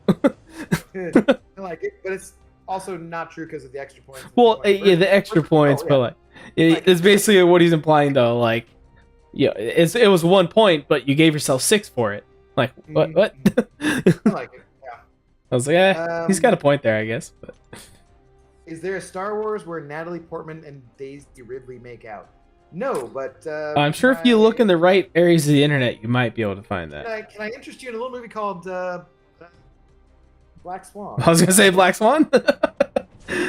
So, not Daisy Ridley, but yeah, no. When will we get Battlegrounds awards? Who the hell knows, Reaper Dragon? I think usually they take a few days. Probably the week after the new season starts. Yeah, right. Okay, so I was actually shocked how fast we got the last Alliance War rewards. It's like the same day. Yeah, it's not bad. No, I mean, the Alliance War is usually faster. It's just usually everyone's asleep when they come out. Yeah, so. True. So what did I miss? What did we finish up? Pretty much Arc 3. On you for forgetting the Battlegrounds were over. No, you're in a Battlegrounds focused alliance. I don't know what you're talking about. That doesn't start. That doesn't start till next season, so I wasn't really paying attention right now. I mean, it's never really going to start next season because we're still going to not be full. But that's True. Anyways, so yeah, so basically, then we have the final two episodes. The final two episodes, he goes back to Ferrex because he's learned his mom has died, and they handle it in a very interesting way where his mom dies off screen, which a lot of people were like, I think at the time, because I was watching. So it's an interesting phenomenon where there's certain shows that decide to release weekly, and certain shows like Netflix does it all at once, right? And the other shows on Amazon or Disney Plus are weekly releases. And some people love to be able to just marathon everything and watch it all at once. And some people like the weekly whatever. I like the weekly format because it allows for me to go on Reddit. It allows me to watch things on YouTube. It allows for memes that make sense in a very short window of time. And I enjoy that stuff. But so I remember there being people who were like, what the hell, man? His mom just died off screen. We don't get to see any of this. What is this bullshit, you know? Yeah. But it all comes full circle back around in probably the best scene of the whole show where his mom has died. He Gives goes that back, speech. He goes back to Ferrex for the funeral, basically. Which we find out in their city or town or on their plan or whatever. Their custom for a death is a very big presentation, kind of similar to how Black Panther had one for T'Chaka. Yeah, less colorful, but it's like basically what their tradition is that you get cremated and then put into a brick, and they put that brick in a wall or a building or something as you're a part of the community going forward, which I actually think is really cool. Like make me into that. You can make me into a brick any day. His mom was also a member of this group called the Daughters of Ferrex. So, like, they're just kind of like a social club, and she was a former president. So they made her funeral out to be a little bigger, probably than just the average. A little more flashy, yeah, because she was a well-known, respected figure in the community. So he hears his mom has died, so he heads back for the funeral. The other people in the show hear about it. The ISB agent, Dedra Miro, is setting up a trap because they want to catch him because they think he can lead to Luthen. Luthen's going back because he wants to kill him to make sure that he can't lead to him. The Vel and Cinta are there for that reason too, working for Luthen. The corporate guys, Cyril, who we've barely talked about, but is great, and his ridiculous mom, and Sergeant Tactical Blueberry are all there. Like, everybody is basically converging back on Ferrex for this one funeral, and they say, okay, so we've given them permission for 40 people. We're set to do it 2:00 in the afternoon, and then instead they go early when they want to, and the whole town comes out, and it's like, what are you gonna do? So this gets to the speech that Easy wanted me to read. Easy, are you still around? I swear to God, if he's not here, I'm not reading the speech. Shit, I gotta do this fight too. But it gets this speech that, we didn't talk about the droid either, which, what is this? Power player? It shouldn't matter. I have Hercules. There's a droid called B2 Emo who is like the cutest and coolest droid ever, and everyone loves him, and he's basically like a talking dog, and so yeah, that's important. Oh, speaking of dogs, that reminds me, I should probably let them back inside. I'll be back. Okay. But he's just this cute little droid, and everybody loves him, and he's Cassian's droid, or Marva's droid, his mom's droid, and so they go and they're doing the funeral procession, and everyone is dressed up or playing instruments, and they have this music that goes as they're doing it, and it's like a band basically, and it all kind of swells as it goes, and then it stops, and you're like, okay, and then it really goes, and they all march forward to this line of stormtroopers basically and Imperials where they're trying to set them in this box. They're like, you can't go further than this.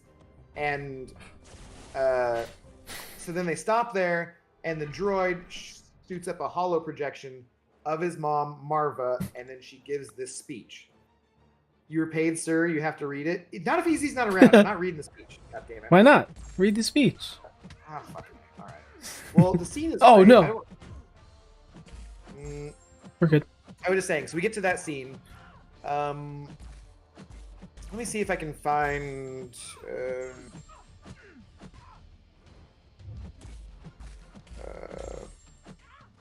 Let's see. That was almost unfortunate. I mm, dashed into her when she was phased, and she almost wrecked me. God, I'm not even paying any attention. Sorry. No, you're fine. I want to if there's a scene of it that I can show. Oh, I hate that this So basically, they're kind of here in this area, and that's her little Hollow. hologram or whatever. Yeah, I wish there was a better scene of I don't know. Okay, I don't know what we're going to. Anyways, Dean, you're not in a serious alliance anymore, Cap. We are. It's a serious alliance in the works. We're basically, a developing alliance. Me and Abdo are both in this. It was kind of Abdo's brainchild to start with, and brought me on board and a few other But I people. just didn't want to place with fucking suicides. Yeah, anymore. basically, we were both fed up with having to switch off recoil masteries every day for Alliance War, and then all the planning that goes into for Alliance War that all just gets thrown out the door and goes to shit. We end up in the same tier anytime we try to Every push. single time. Like, it's always like, all right, we're gonna try to push for Plat 1, and we always end up in Plat 2 or Plat 3. I think we ended up in Plat 1 one time, and it was because of a stat correction, or someone got kicked. Someone got kicked or banned or whatever. Otherwise, it's just So- Plat 2 every season, and we So- just waste all the time and units. And so we both like Battlegrounds. We both would rather. I don't really care for Alliance Quest doing whatever map we do. Yeah, I know But Excellent. I have high prestige, so I don't mind doing map 8. Easy. It's easy. We know what our lanes are going to be. Well, we will know when we Yeah, figure it out. it's You can basically use Hercules for every lane in map 8. Last I checked, so mostly we'll have people with big enough rosters. Yeah. We'll have it all covered. so After, and so Alliance Quest, it'll be the same thing over and over. We don't have to go through a planning each time. Where that's what came down to the end of 2 Loki was we lost so many officers, and it just left one person planning sucks. every Alliance War attack, which every war is just too different from other wars. So it You just gotta got too jab, much. And so this will just be like Alliance Quest. Okay, you get this lane, you get this lane. All right, we're good to go. We don't ever have to address that again, unless we see some problems coming up. Then maybe we'll have to move around some stuff. And then Alliance War, place with suicides, whatever you want. I'm thinking we'll maybe we'll eventually- coordinate at least defenders, so we maybe get 50 yeah, we'll have full full eventually. diversity. But like as of now, like the low tier that we're in, like most of the I could show you, but we don't we even. got 2 months before we even have to think about it. Yeah, we don't even get people that plays defense right now. So we just clear the lanes and get a win. That's it. Okay, so for Easy, for his $2 friggin' dollars, of which YouTube will take 60 cents. The speech. This is the speech that his mom gave. Which, if you're already here, you already know this. So I don't know why I'm telling you, but okay. I can't imitate her either, which is just ridiculous. But my name is Marva Karasi Andor. I'm honored to stand before you. I'm honored to be a daughter of Ferrix, and I'm honored to be worthy of this stone. The making her into the funerary stone. Right? Sounds just like her, guys. This is amazing. Strange. I feel as if I can see it. I was 6, I think. First time I touched a funerary stone, heard our music, felt our history, holding my sister's hand as we walked all the way from Fountain Square, where you stand now. I've been more times than I can remember. I always wanted to be lifted. I was always eager, always waiting to be inspired. I remember every time it happened, every time the dead lifted me with their truth. And now I'm dead, and I yearn to lift you. Not because I want to shine, or even be remembered. It's because I want you to go on. I want Ferrix to continue. In my waning hours, that's what comforts me most. But I fear for you. We've been sleeping. We've had each other, and Ferrix, our work, our days, we've had each other, and they left us alone. We kept the trade lanes open, and they left us alone. We took their money and ignored them. We kept their engines churning, and the moment they pulled away, we forgot them, because we had each other. We had Ferrix, but we were sleeping. I've been sleeping, and I've been turning away from the truth I wanted not to face. There is a wound that won't heal at the center of the galaxy. There's a darkness reaching like rust into everything around us. We let it grow, and now it's here. It's here, and it's not visiting anymore. It wants to stay. The Empire is a disease that thrives in darkness. It is never more alive than when we sleep. It's easy for the dead to tell you to fight, and maybe it's true. Maybe fighting is useless. Perhaps it's too late. But I'll tell you this. If I could do it again, I'd wake up early and be fighting these bastards from the start. Fuck the the Empire. Sorry, yeah. Yeah, something like that, yeah. Anyways. That was it. That was for Easy. Easy is a bastard. I think you added a word there, but... oh, yeah. No, it's fight. Fight the Empire. Fight the Empire. They did say that actually they originally, I think she did say fuck the Empire, but Star Wars is very conscious of not using real word swears. So because they'll bant the poodoo or they'll do whatever like that. But so I think originally they did say they had the actors say fuck the Empire, but they changed it because they're like no, you can't say that. So yeah.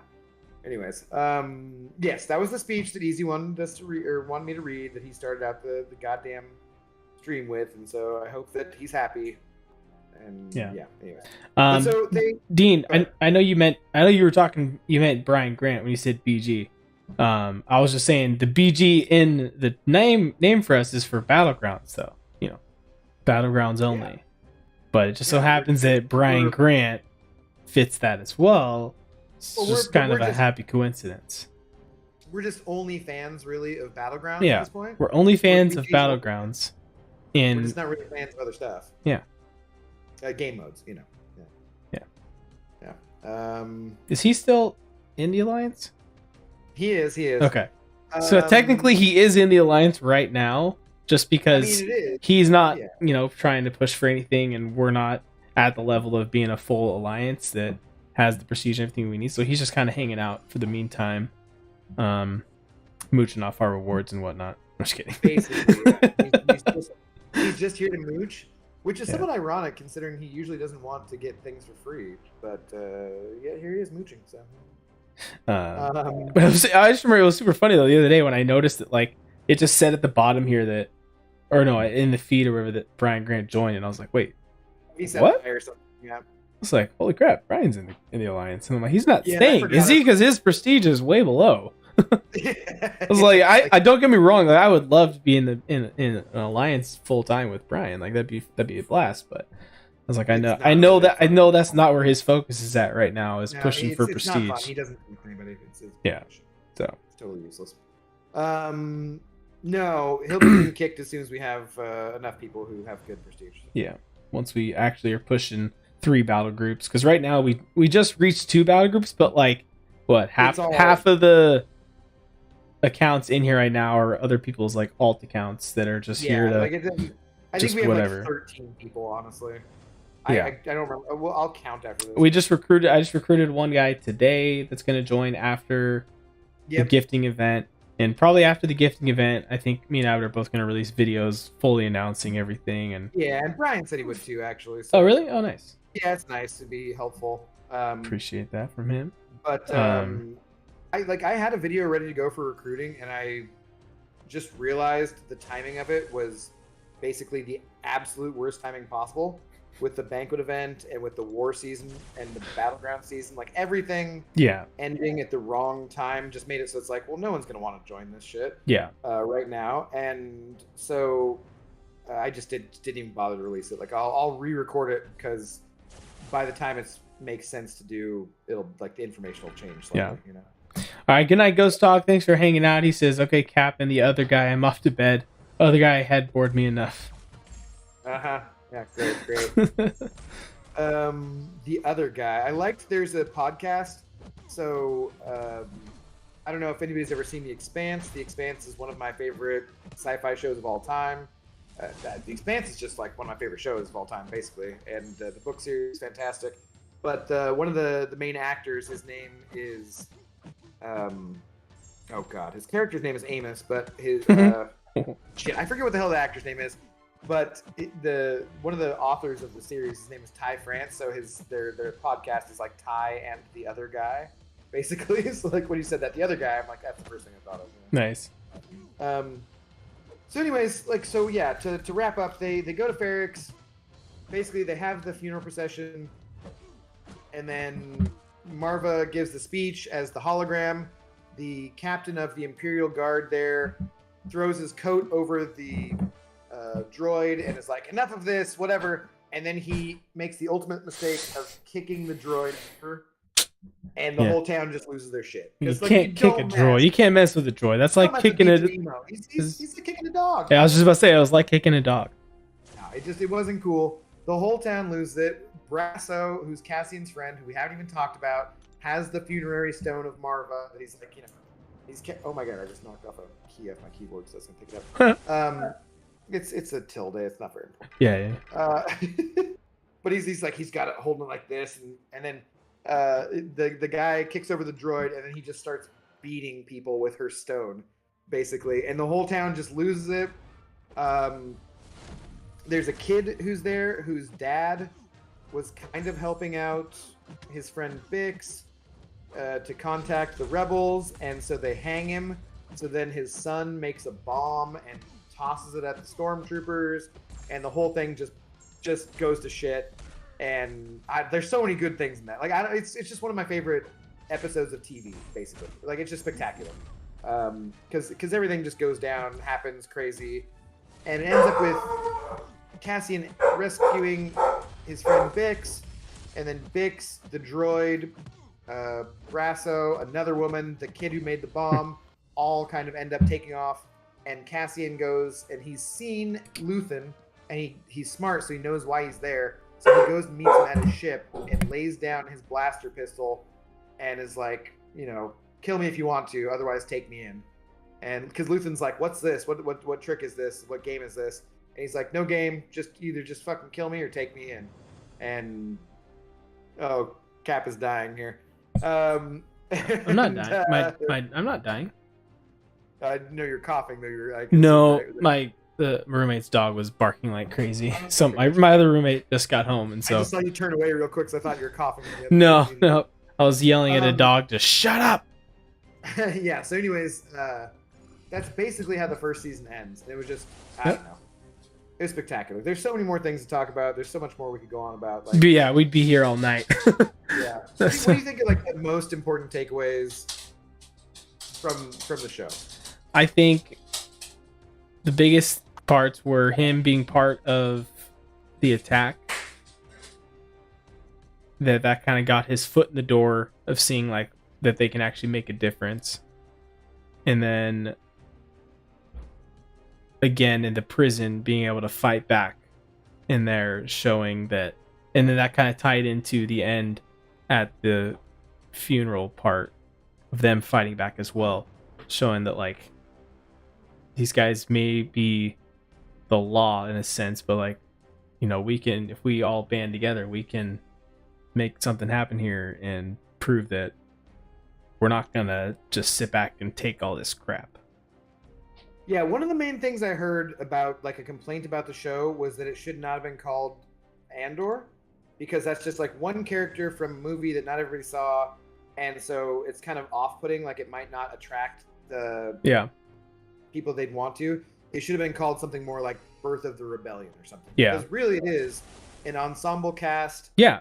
It kind of goes side by side with the show Star Wars Rebels, where that's kind of the same kind of thing. That was the start of a rebel cell, and this was kind of a live action version start of a whole separate cell of the rebellion getting started, and just showing that other spark start and everything. So that was good. It was good to see that.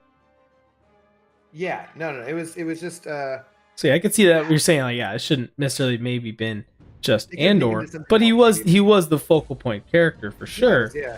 But But no, it's like I don't know. I guess for me, my main takeaway overall was just I feel like Star Wars has always been this really big and well created universe, especially if you go back to like all of the Legends content, all of those books that I honestly have never read, but I've heard a lot about. yeah, And I've heard people talk about it on their podcasts or whatever. And there's all this wide, huge universe to use, but they always had these stories focused on the Skywalkers, and that's that. yeah, And those are the movies and whatever, right? So for me, the main takeaway was just this is something where I think hopefully it's not. I don't know what the numbers are like exactly yet, but I know critically it's getting a lot of acclaim, and I would like it to be an example where Disney Plus can, or other people too, for different shows or different IPs or whatnot, will be like, hey, we can do this. We can make it an adult show. We can do it that doesn't have all these other things, and so we'll get more of this kind of content going forward. And I think that was my main take. It was just like this didn't have anything to do with Jedi. Didn't have anything to do with Force. yeah. Kind of we talked about at the Universe. start. Like I really liked it. super Hey, friendship level 20. Let's go. Oh, did we get to The big 2-0, baby. Are we? We're almost legal to drink. Nearly legal. We can nearly drink. I'm gonna pour myself another drink in honor of that. But yeah, I really liked that. Kind of we talked at the beginning that this is the first Star Wars that we've really gotten that doesn't focus around the Jedi, around the Force, all of that. So it was more down to earth and about the rebels and Character driven. yeah, really, really character driven. Like we've talked, it was slow, but the character arc and everything really worked for it for me. Did we get everything, or did we go to 15 in this one? I don't even know. I have no idea. I've just been hitting next until. Okay. Are there still rewards? I don't even know. We're professional MCOC YouTubers, guys. So. Lorson, I can see your message. Why does your icon look different? Why do you have a W after your name? I don't know. What? Okay, so what else do you want to cover about this before we wind down here? I think there's just so many small details that are super cool. As far as like acting performances, Andy Serkis was spectacular. Mhm. I thought Diego Luna, who plays Andor, is really good. Yep. Stellan Skarsgård. Never I heard tired something of. today that there's a rumor that he's actually being looked at potentially to be Mr. Fantastic in the MCU. Who? The guy that played Andor. Diego Luna? Seriously? Yeah, I saw that today. I'm like, I don't know about that. I don't know if I'd like that. Well, Mr. Fantastic's not Hispanic. Yeah, so- that's the other part too. I was like, that's kind of an odd Seems a little odd. one. Yeah, like I mean, like I like him. Have you ever seen him interviewed for anything? I don't know if I have. I watched a couple of interviews with him just over the past couple of months or whatever, and dude, I love the fact that how he like talked about it because he's just like, oh, I was in this and I thought it'd be impressive to my son, and his son's like, no, you died. In Rogue One. Like, why? Like it's not cool. Like you're whatever, And so going forward, just talking about stuff. But he was talking about things that he always liked from Star Wars, and the main thing that he liked was Yabba, and he just wanted to touch Yabba, and whatever. And it's like I love his Spanish accent, and he's talking about Jabba the Hutt. Yeah. But he's like, every interview he's just talking about. I want to touch Yabba. That's I want to funny. know. Like I want to know what he feels like. I want to know whatever. I always loved. I made this mistake of saying I loved Yabba. And now I have like 7 Yabbas at my home. I have like whatever. It's just like it cracks me up every time. So this Killmonger has spiked armor, by the way. Whatever. Okay. We have Hercules. It's fine. I figured we'd be fine. I was gonna say I could swap someone in if we need to, but if we die, I don't really care. It's Sector 7. It doesn't really matter. Plus, I do have Nick Fury, who I could just You have a use him spiked and kill armor him. on the way there, so I'll take that out for you. Okay, thanks. For some reason, people can't see the messages on my other account to know what's going on. I don't know what's going on either, Lorson, but hello, how you doing? Yeah, what else? So we talked about like the cinematography, spectacular. The Mhm. soundtrack is really good. It's done. So the director and creator of it his name is Tony Gilroy. He's the guy who did the Bourne trilogy, the Matt Damon ones, Mhm. not the Jeremy Renner one, which I don't remember if I forget. saw I it or not. forget that's a movie. The Born Legacy, is that what that one was, or something? Maybe, yeah, because it's like Supremacy, Identity, and Ultimatum are the first three, Ultimatum, right? yeah. Yeah. So, anyways, Tony Gilroy is a guy who has said that he is not really into Star Wars. It's not his thing, and he's Oh the my one gosh. making this. And I think it kind of shows. Like he didn't go about it like a fanboy, and that's spectacular. Which, not that there's anything wrong with that, because No. what's his name? Dave Filoni, who's done all of the Clone Wars, Yeah, some yeah. of the Mandalorian, and Right, Filoni both, trained like, at the. he's amazing. Like, Yeah, the well, Ahsoka series, I am extremely hyped for. right. And, like, I think some of the complaints about him are that, like, he's got all the Star Wars stuff down really well. Yeah. But he's not really directed live action so far. Yeah, So, true. which is fair. Like in some of the Boba Fett or Mandalorian episodes he directed, there were little things that were kind of off. Mhm. But I think the episode Yeah. that he did with first introduced Ahsoka, I thought that one was really good. yeah. Um, But okay, so then in the larger context of Star Wars television shows that we've gotten so far, where do you rank this compared to Mandalorian and stuff? Mandalorian is still number one for me. Of all the Disney Plus shows, though, I probably put this one at number 2.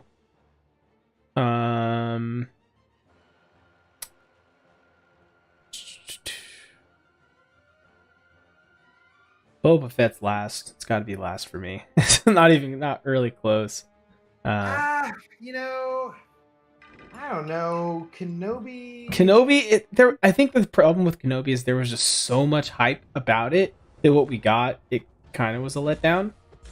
And like I said earlier, there were those scenes that was kind of obvious, like, okay, this was done in a green screen or the volume or whatever, Yeah, the and volume stuff. not like actually filmed. So like there was that part of it. But For me, I guess I still put Book of Boba Fett behind. I think I put Kenobi last for the Star Wars ones, just because Book of Boba Fett was kind of like Mandalorian 2.5. it was, Yeah. but even then though, for me, it was really only those like 2 episodes that Mando was in Yeah. that were good to me. Some of the other See, stuff was just like, I don't I know. kind of like some of the earlier stuff that's I liked some in of the it. desert with the weird ass shit. Like, I don't know. I Kenobi was liked all- when I enjoyed when he was starting to become part of. Oh, excuse me. They accepted him into their tribe basically, and I thought that was gonna if they had tied that back in at the end, and then they came back and helped him defeat, win the battle at the end. I think that would have been cool, but no, they just like They killed didn't, yeah. them all off screen. No, because I like Like what? the Sand People stuff. Yeah, Did you ever watch all the sand people. Or not watch? Did you ever play Knights of the Old Republic? No, I did not. So Knights of the first of all, you should play that because Knights of the Old Republic. Do you like any MMOs or any RPGs really? Or Some of them, like I've played it's like the Spider-Man game, that counts, right? That's yeah, kinda like it's so the Spider-Man it's one. not I a- played the Miles Morales. I've played the what was the newest Star Wars one they did? They just announced the second one that's coming out. Fallen Order Fallen Order, yeah. and Jedi Survivors coming up. Yeah. So I've played that one, and I'm really looking forward Okay. to the next one for that. That's kind of So- about it. It's not quite the same, but like so an RPG. It's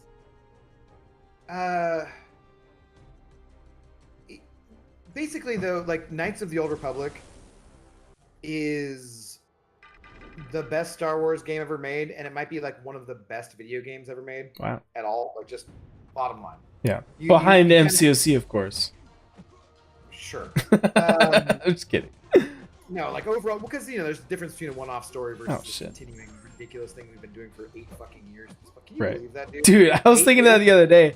Like when I got that indie game note, I was like, 8. Oh my gosh. Did you get the 8-year one? Or Yeah, like, I got the 8-year. the 8-year. Yeah, I'm gonna die. Just a heads That's up. crazy. Like we're at just the amount of time we've been playing this. It's insane. I died. Okay, here. Do you want me to get it? Yeah, I mean, I was at like no health anyway, so I was like, I'm just gonna go in. I almost got him, but I just was playing recklessly, just dashing in the whole time. Reading- I got hit by, like- Note I screwed about. Well, like I said, there's Waffle. spiked armor on this, so Oh right. Like there's mostly just reverb, which is spiked armor anyway. Yeah, so it was like extra reverb, and I guess there's a power sting too. So Oh, so I shouldn't throw my special. Oh wait, no, I saw it. It just went away. Oh, and he's got some regen, and okay.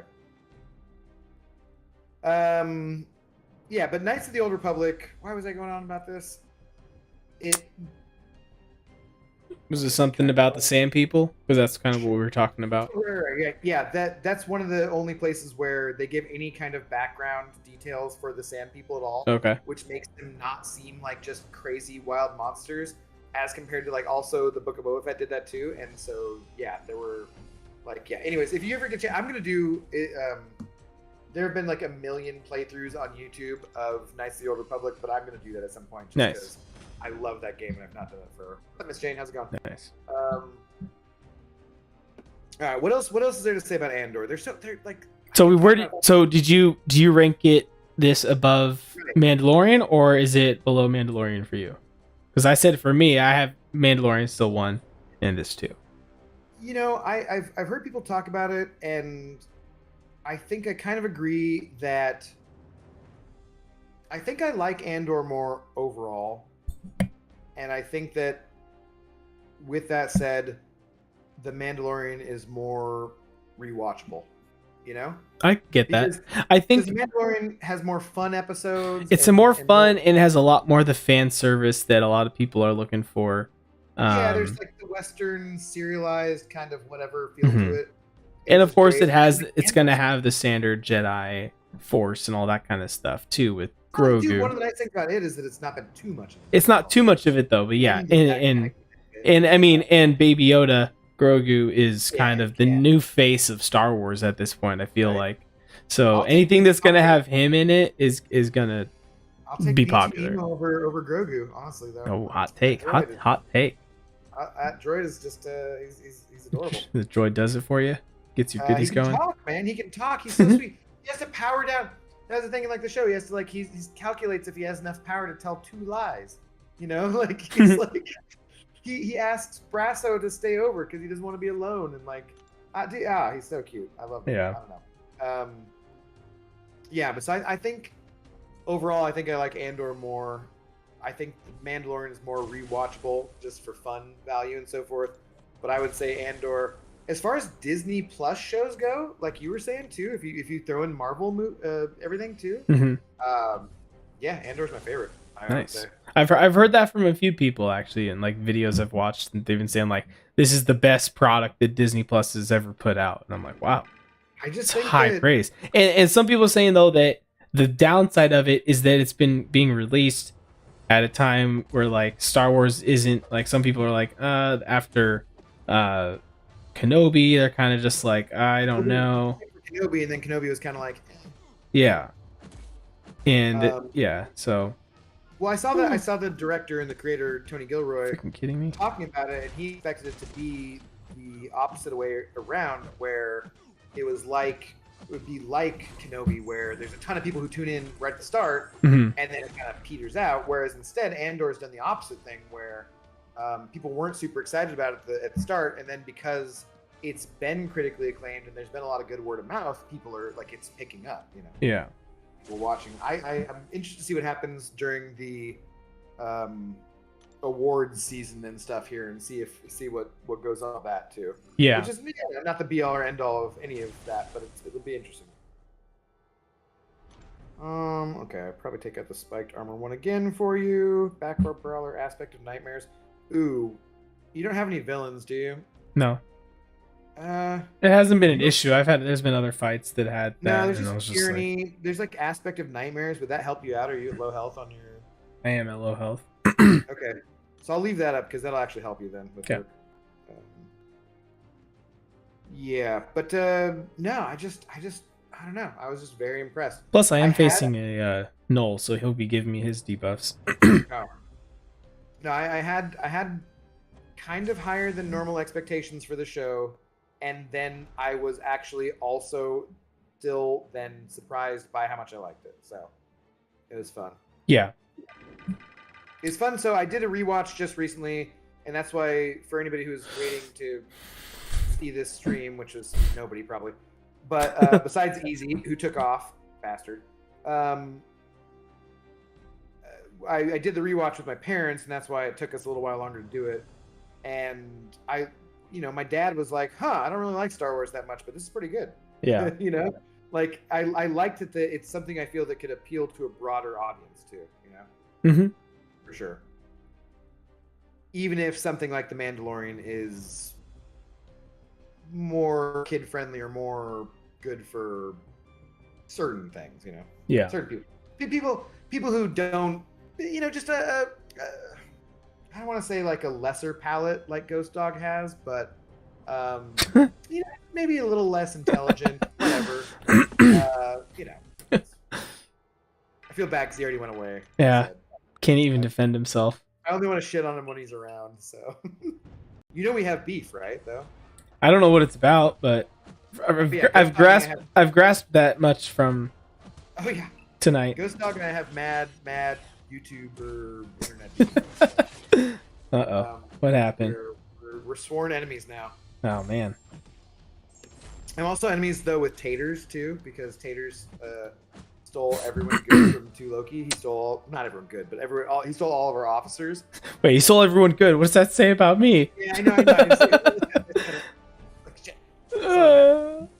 No, but Taters stole all of our officers for his stupid war-focused alliance. Who fucking wants to go to a alliance war-focused alliance? Psh, yeah. please. Freaking scrubs. This is 2022, almost 2023. It's all about battlegrounds now. We're I feel like we're one of the first alliances, at least the first one I've heard of, doing this is just focusing on battlegrounds mainly. So I don't think there's many other that have really done that. We're going for like 400k minimum, which everybody to gets, start, and then put us at top 100 probably, right around there. But I think that if we actually, so like 400k minimum is like you're gonna get booted from the alliance if you don't get 400k. But we're shooting for more like 500k, and if we get that, I think we could be top 50 for battlegrounds. Mm-hmm. And just the battlegrounds rewards are just so much better than everywhere else in the game. The trophy tokens are just so much better, and like the difference we make up by not having to place without suicides and plan out war lanes and do all that bullshit. Yeah, that difference is made up by the battlegrounds rewards being higher. Like it's almost a 1-to-1 rate transfer, but it's so much easier because I can just do battlegrounds whenever the fuck I feel like. And you don't even have to win in battlegrounds to get the points. Yeah. You get a few more if you win, right? But I mean, I'm going to try to use Elder Marks. Like, I think there's some strategies we could use as to where we can get more wins, right? Like, when we're starting out or certain things on the victory track, it might be more advantageous to use Elder Marks to get wins at a certain level, because maybe later on they become harder if you're in Gladiator Circuit and that meta is difficult or something. But overall, I just think it makes sense to have a Battlegrounds-focused alliance. So, I don't know. We're going to show them. We're going to show them all. Plus, I feel like we're at a point where we've tried to do the high pushes for that. For Alliance War, we've done the prestige racing, which we're not trying to make at least I don't think we are. We're not going to be trying to push for a top 5 Alliance quest or top 10 even. But if it happens, it happens. That'd be great. But we're going for as high as possible, pushing Alliance quest, and then just doing the areas of the game that we enjoy. We set a base of 15.5 for prestige for the AQ. Yeah. Just because there's no point in doing map 8 unless people have, at least decent enough to get top 90 rewards. Because top 90 rewards are good. We're going to be getting basically 3 or 4 T5B a week before the Glory Store. Mm-hmm. That's a lot of rank ups. That's a lot of rank 3 champions. You can have weird rank ups for Battlegrounds to throw in, just because you're getting that many rewards. So we'll do that, but we're not pushing for the top of the top in AQ, because that's people who are spending the top 20 alliances in AQ. Most Icarus of those is people such a fun node. are spending probably thousands of dollars on the game a year. Yeah. And you and I mean, we spend enough. We wail a little bit. But yeah, I've basically tried to limit my spending now to occasionally I'll buy a monthly card deal, and Some of those are then good deals. Yeah, some mostly of just, some of them are like, really good, but most of them are just kind of rinse and repeat, same thing, nothing special. I'm probably And gonna then blow. I'm probably gonna blow like 10K units at least for the gifting event, just mhm. to help out. Yeah, I haven't decided how much I'm going to spend, but I am sitting on 17K from the Yeah, gifting from the like it's Black not gonna Friday kill still. either. So Well, so the thing is, we get the top solo rewards for about 6K units, okay, and the top solo rewards are pretty damn good. yeah, If you max them all out. So I'm like, I'm at least gonna spend 6K just to get those. yeah, But I probably do like 10K because I'm like, I got 21,000 units. Might as well spend some. yeah. There's nothing else that's gonna be going on until the spring cleaning event. Hmm. So yeah. It just I don't know. It seems like fun. We have at least a good core of us. Like we're gonna continue on with this, but if we look just right now for people, what we're talking about, our members of our alliance, we have me, Glory, Willie, you. What was that? So 4, 5, 6, 7, 8, 9, 10, 11, 12, 13, and then we get down to Brian. We got like 14 or so. 15 Brian. people maybe. Yeah, we got. Who's like, this Brian Grant scrub we have in our the, alliance? have the prestige, are serious about it, and like can get it done. So we're almost halfway there, and we'll fill up, and then we'll just have an alliance of people who just, because you can do battlegrounds whenever you want to, man. You don't got to be like, Yeah. you don't got to duck out from your family gatherings, so you don't have anyone bothering you, so you can do Dude, a battleground. the amount of times I've been yelled at for like, I'm like, hey, I'm just like trying to sneak in a fight, and they're just like, get off your phone. And I'm like, I have to do this. They're bugging me. They're like, you don't have to do. I'm like, yeah, I don't have to, but like I'll be pissing off 29 other people who are relying on me to do. They're this all shit. relying on me. I I'm remember. committed to this already. Yeah. And I'm gonna screw that up if you like. No, like I'm at work and I used to smoke, and I was a bartender, right? And if you're gone from the bar, like the bartender should just like never get a break, right? You get a how many ever hours your shift is. If you're gone when a server needs their drink or when a customer comes up, you're gone at the exact wrong time. Yeah. It just doesn't matter. You could have things be dead for 30 minutes, and you decide to take a break because things have been dead for 30 minutes, and then you get an order for a couple of Manhattans and an old fashioned and some bullshit, and you're not there, and the server's like, "Oh my god, that guy's always fucking on break. What the hell?" It's just, like, yeah. Like, dude, I'm sneaking to a back corner of a parking garage where the restaurant is, so that I'm not bothered while I do Alliance War fights. Like, Yeah. screw this shit. The amount of times that I would take a bathroom break at my job because like people probably thought I had some kind of issue down there, They probably like, this guy needs to go get his go get checked out. Like, let's go to the bathroom every like 30 minutes. God, IBS has to really suck, right? Yeah. Do you you're not supposed to drink milk, right? Yeah, oh, I thought that was the opposite. I'm supposed to. No, it just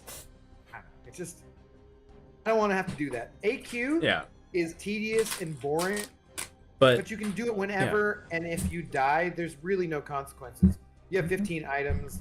Even in map 8, it's like in map 8, whenever I would die and have to use an item, I'd use 1 or 2 revives maybe, and then not care about anything beyond that, Yeah. And you can just, as long as you're not like ridiculously timed out on that, you can do that whenever.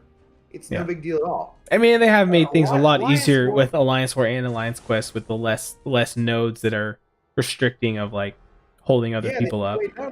Yeah. So it's, I mean, if you wanted to, you could buy the energy and just burn through all of your AQ lanes, like, same time, no big deal. I've been buying those here and there, just kind of getting a stock full of them. Have you? Nice. Okay. Yeah, with War, it's more a matter of like, hey, are you communicating with your other person via line, and they're boosted at the same time that you're boosted, and are you guys ready to go, and blah blah blah. It's a pain. It's not fun. I like War. It's fun. I died twice this season. That's probably my best War season in quite a few.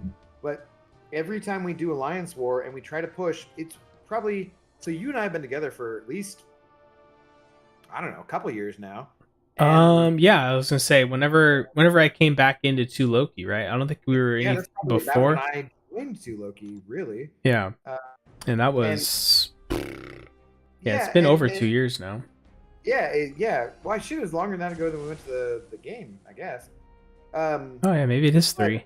I don't remember. yeah, but so the thing is, like, just it's we can get through AQ super easy. War, we've been doing it for quite a while now, where every alliance we've been in together or whatever, even the last one, free, which, like, nice guys, it's all Yeah. good. Nothing against them. It was a good group of guys. Yeah, officers And if there are nice, any girls leaders in there, I nice, don't know. I don't think there were. whatever, that's cool. Like, nothing against them at all.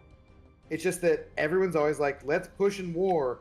We want masters. We want plat 1. We want to get here. And we just end up in plat 2 every fucking time. Yeah. No matter what. There's the season where in 2 Loki where we weren't really trying. So I was able to place with recoils for a couple seasons. And guess what? We ended up at plat 3. Big deal, you know? No friggin' difference. It was just like, no. Yeah.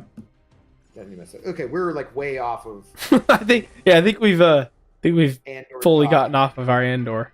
Yeah. Is there I think- anything yeah. anybody in chat wants to say about Andor or anything else like we want to talk about? I don't even know. think anyone in my chat's got anything to say. Anyone last chance to say anything about Andor? Yeah. we're just Say sitting now here ranting or to each other. yeah. How are there even people here still watching us? This is a conversation between you and I. I know, right? I love this shit, dude. Like, it's so much fun. Like, I don't know, just in general doing this. This is great. You're in California. I'm in Washington. We get to just talk about this shit and Yep. Nerd out. It's fantastic. Do you want to do? So Mandalorian comes back in March. We should do that. Mhm. Definitely. There's like Bad Batch. There's a couple other things. Yeah, Bad Batch. I'm down for- I I'm think down the for Bad Batch Ahsoka too. series is next year too, but it's not till a little bit later down the line. I think it's further out. Yeah. Yeah, like around don't this want to time do- next year, I'm pretty sure. Can we talk about anything besides Star Wars for the love of Groot? Okay, Oog, what do you want to talk about? Star Trek. Loved it. Can't wait for season 2. Chris, fantastic. Thank you. Star Trek. Oh, we talked about Star Trek no, Picard, season 3. I don't know anything about Star Trek. I know so much about Star Trek, but not the new stuff because it's really, really bad. If you guys want to go into details about Harry Potter, I'm your guy. Did you watch all of the Harry Potter movies for your Christmas holiday rewatch? Yes, I just finished rewatching those last week. So, yeah, I watched them. I watched all 8 of them in like 3 or 4 days. Nice. Yeah. Right. Whatever, Zoe. You're fine. Right now, That was I've one been binging Blacklist. It's a fun show. Is that with James Spader? Yep. Right. Yeah. I never watched it. I knew someone who really liked it though. I really enjoy it. First, I'm like in season 5 now, and so far, I've liked all of it. I need to rewatch the Batman for James because I told him I liked the Batman, but I had some criticisms of it. What, the And- Robert Pattinson one? Yeah. Robert Pattinson? Yeah, so he's like, what? Blah, blah. And I was like, okay, fine. I'll friggin' rewatch it and take notes so I can give you specifically. So sometime coming up here soon, I'm going to have a stream that's going to be titled something like, I play a critical review of the Batman for James while I play arenas. Nice. But I'm like, crap, I got to like actually watch it and take notes. Yeah, I really liked that one, the Batman. I liked it. I thought it was pretty good. It's my favorite since The Dark Knight. Yeah. But I mean, there was only the one in between, so that's not really saying a lot. Right. That one was pretty irrelevant. I honestly just do not think that Christopher Nolan is that fucking awesome. Honestly, like, yeah, okay, Inception was pretty fun, but also I'd already seen The Matrix, so, you know. And there's certain people of a certain age who are just a little bit younger than me who are like, oh my god, Inception was so fucking awesome. I'm just gonna blow Christopher Nolan. And I'm like, all right, like, it's cool. It's a fun movie. I feel like liked those are it. the same people that probably say Avatar was like one of the best movies ever. Oh god, dude, did you go see the new one? I did actually. I went and saw the new one. Did you like it? Well, no spoilers, but did you like it? I honestly, I think I liked it more than the original, which Oh, okay, cool. feels That's weird since, like, it took so long for good that to to hear. come out. But like, I just feel like this felt like more of a complete movie, and Okay. not just like the last one was more of just like an origin movie. Like, okay, introducing us to this universe, and okay, the humans are trying to run them out of there because they want to mine some mineral or whatever. That's kind of like that's kind of Yeah. all the plot of that movie is. Okay. So it's just kind of like there's not really a lot going on there. It was more so just all about the visuals and getting the background of this universe. This one, we get to see a whole new area on this planet, and There's still a there's- lot of bestiality. well, yeah, of course. Yeah, Like, that's the only thing that's important to me is like, were they yeah. still? Oh yeah, like, they be getting down with the animals. animals. They get down with the animals all the time. Okay. Yeah, it's still a thing. Um, And I mean, and yeah. so basically, like, you can look at it. It's like the first movie is all about preservation of our forests and stuff like that. This one is more so preservation of the ocean. So I mean, you still do those have like like underlining messages and everything, but like I still liked the story arc of this a little bit more. I think, like I said, it just kind of felt more complete to me. Okay, gotcha. I've heard the whole thing is basically just being an expo for new technology in filming things for James Cameron trying to sell 3D technology to people. So I mean, yeah, that could be too, because he did. Yeah, I heard that he did film certain scenes differently.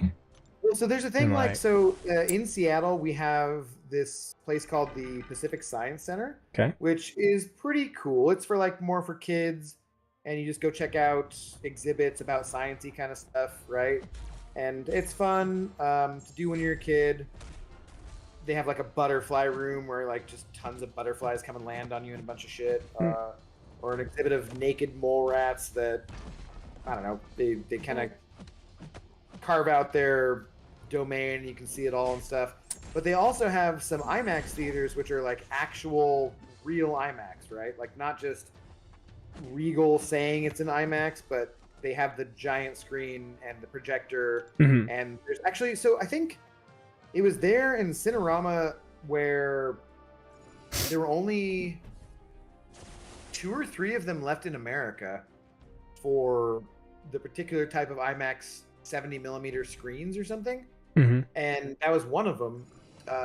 So I heard someone saying that since they filmed part of it in, you know how like you have different frame rates to upload to YouTube with, Yeah. or for video games and stuff. Yeah. So they filmed part of it in a different frame rate than a different part. Yeah, like, basically it was like all the scenes that were underwater. really screwed some things and- up. Okay, hang on just a sec, sorry. All Hey right. man, Oog, thank you very much. Peace out. Have a good night. Oog send over $5. He said, Jar Jar, I hate sand, blah blah blah. Thank you. Get home safely and go F yourself, Oog. We'll do some TV show you care about more next time, okay? Anyways, go ahead. Sorry. Goodness sakes, I took 2 combos to the face from this freaking Yondu, and I'm like, if I wasn't Hercules, I'd be dead. Yeah, I haven't even moved up. But yeah, so all the scenes that were underwater and some of the others were filmed at that higher frame rate, just to make it look even more crisp and everything. So it's kind of a little fun fact. Yeah, I'm up. And it definitely shows, like, in my opinion, all the underwater visuals, like, compared to like Aquaman and even Black Panther. I think everything that's done underwater, by far blows those away. Okay.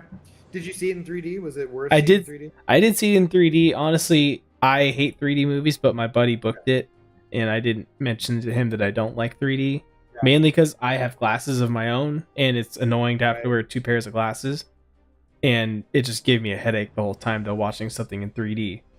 Honest So- to God, the only movie I've ever enjoyed in 3D was Avatar. So This one, like, Everything I don't know if it was that I just got used to it, but I don't really feel like anything happened in the movie that really stood out. Like, oh, that being in 3D was so cool. It was more so just like the thing that kept happening to me is like, oh, there's a little like leaf or something that's floating in the foreground of the picture, and like it felt like to me like, oh, there's a fly right there. I needed to swat it out of the way. Okay. It more so felt annoying. Like, why is this here? Like, I don't need this here.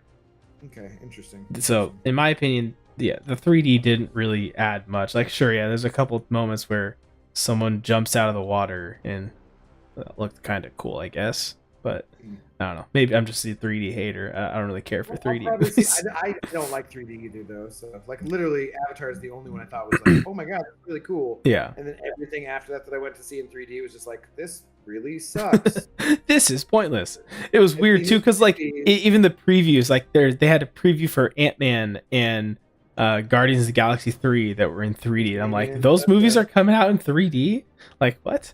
Honestly, like 3D has felt like one of those phases that, like, for a while there, around Avatar, when Avatar came out, it was like the biggest thing. Like, oh, also in 3D. And it's like, oh my gosh, 3D. And now it's just like, it should be done. 3D is still a thing? Like, I thought it was done. Yeah. Nobody cares. Yeah. Nobody cares.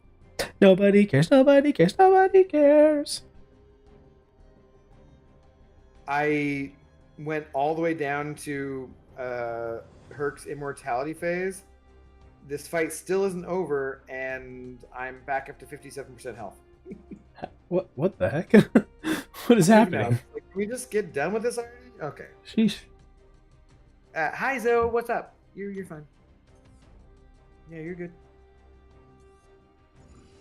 All right, Gambler's Fate. I'm risking it. Going for it. Putting it all down. Okay, so final Andor thoughts. I liked it. You should watch it if you haven't. Yep. That's about it. Yep. Yeah. I missed doing these streams with you though. It's fun. I know we were doing the weekly breakdowns. That was fun. Yeah, dude. Like I would love to do that shit again for sure. Why did I just gain a poison? It's just hard now, like staying up super late. Sometimes it's gotta. Yeah. Are you gonna be getting back to streaming a little bit more though, or anything? Or are you like doing some battlegrounds or what? I might do some battlegrounds, but like, I have my new position that I'm starting soon. How's that go? Oh, you haven't started yet? No, yeah, I haven't started yet. I start in the start of the new year. I died.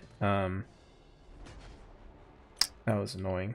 I didn't really think that through. I couldn't really parry, and I couldn't intercept him. It's like I don't know if you need to read anything. I did gain a random.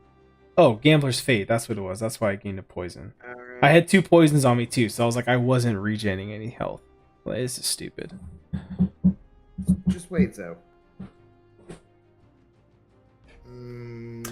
So yeah, I start that. I think the second week in January is when I'm officially gonna start that. So I'll be on the road more. Are you gonna be traveling a bit? Yeah. Yeah. So Mondays and Fridays are my days that are gonna be like in the office, where I'm still working from home and basically planning out where I'm gonna go for the next couple days. And then Tuesday, Wednesday, Thursday are days where I'm driving around and visiting the stores in person. Gotcha. Oh wow. Okay. Yeah, I'm not starting off so great here either. Oh yeah, you tried to intercept a rhino. That didn't really. I did. You know, classically, I've heard that's not a great thing. He's a fairly newer champion, so I can understand why you'd forget. Right. Why I'd make the mistake. Yeah. It also appears that you're power locked there, so you kind of got a bad roll there. For I don't even know. Wait, what is? Did it again. I'm oh. Sure No, that's tyranny. Right. Yeah, there's tyranny. I forgot. Well, okay. Well, that's good. I didn't really do much damage there. Want me to go in with Nick? This could be the end of it. I'll go in with Nick Fury. If I kill him, then maybe we try to go one more room and beat room 15, and then we could be done. If not, I'm not tripping. Will I don't care. Purposely die here? Maybe. 15 is gonna be the end of the room anyways, right? Like it's gotta be. I think for sector 7 there's nothing beyond that anyway, so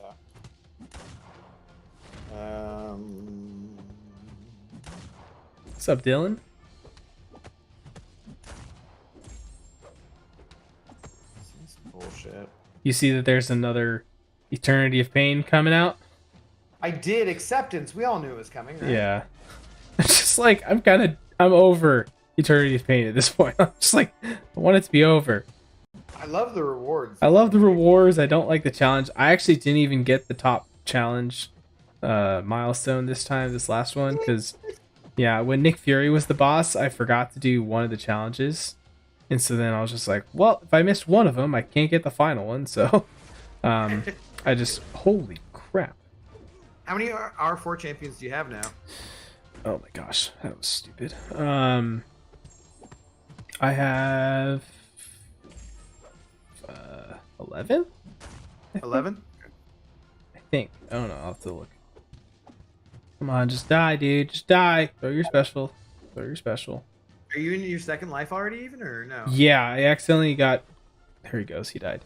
I somehow got clipped by his special attack, and I went from full health to dead health in like 2 hits. See, once again, this is the kind of champion who, like, I would love to rank up. I would love to rank up Rhino just for that one random Battlegrounds meta where he's going to be really good as a defender. Right. And hopefully, with our new alliance, that's what we should be able to do. We should be able to have enough rewards where it's like I can just make Rhino a rank 3 and call it good, not have to worry about it. Yeah. You know? I just recently started throwing my Sig Stones into my Korg. Oh yeah, For nice. Battlegrounds. Like I had a bunch that were about to expire. Like I literally, like all the ones that I had bought from the Battleground store, I had 80 of them in my overflow that were about to expire. And so I'm like, well, who's a good defender that needs a high Sig? And I was like, it's either between Korg, Killmonger, or probably Terrax were the 3 I was looking at. And I'm like, Yeah, and like he doesn't need it for war, but for Battlegrounds, it still can be useful. yeah. So I was like, I'll just go with Korg, whatever. It's like, at this rate, I'm going to be getting Sig Stones for free, it feels like. So I'm going to be able to get all of these champions maxed out anyways. And I don't really, couldn't really think of anyone else that I really needed. So far with the Battlegrounds, the trophy tokens and everything, I've max sigged Korg and Domino and like see, I still haven't gotten my Domino awakened. God, dude, she's a I know. Battleground beast. I know. She's fun. I took her to rank 4 actually. Nice. Rur.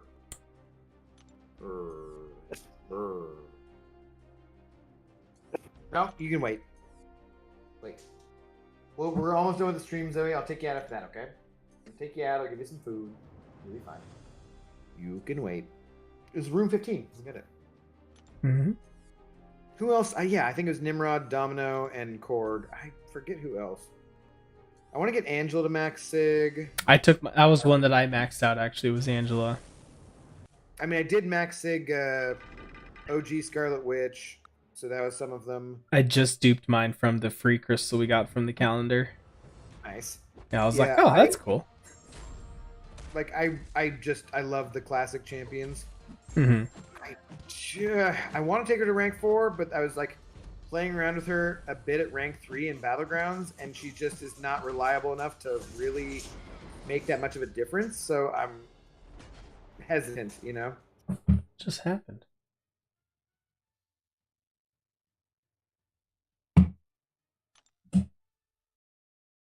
I need to give stones to Guardian. I just got. I'm trying to decide if I want to do Valkyrie or what.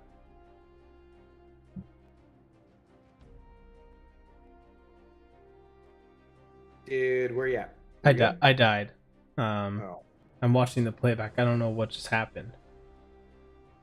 I don't know how I died. I guess his special 2 just removes all of my debuffs instantly and puts a bunch of degens on me. The Mystic one? Oh, the all Mystic my ones buffs. are D-bags. Both of mine were Mystic, so I didn't really have a choice. Yeah.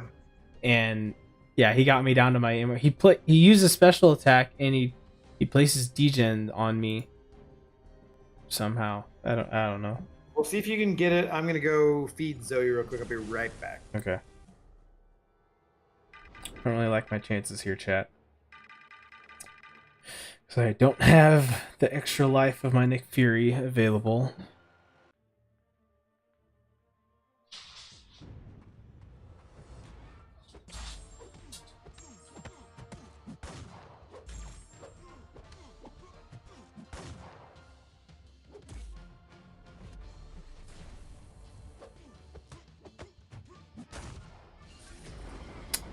That just killed me.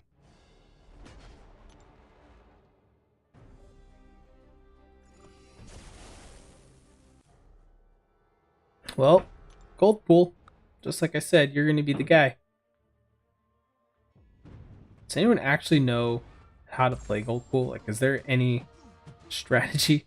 I'm stupid. I should have used him first, because then I at least would have gotten the regen. Now that Nick Fury's dead, it doesn't matter.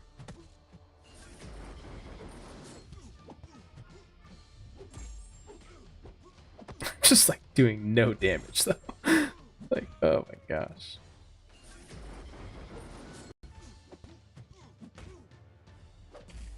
He's only rank 1. If anyone was wondering.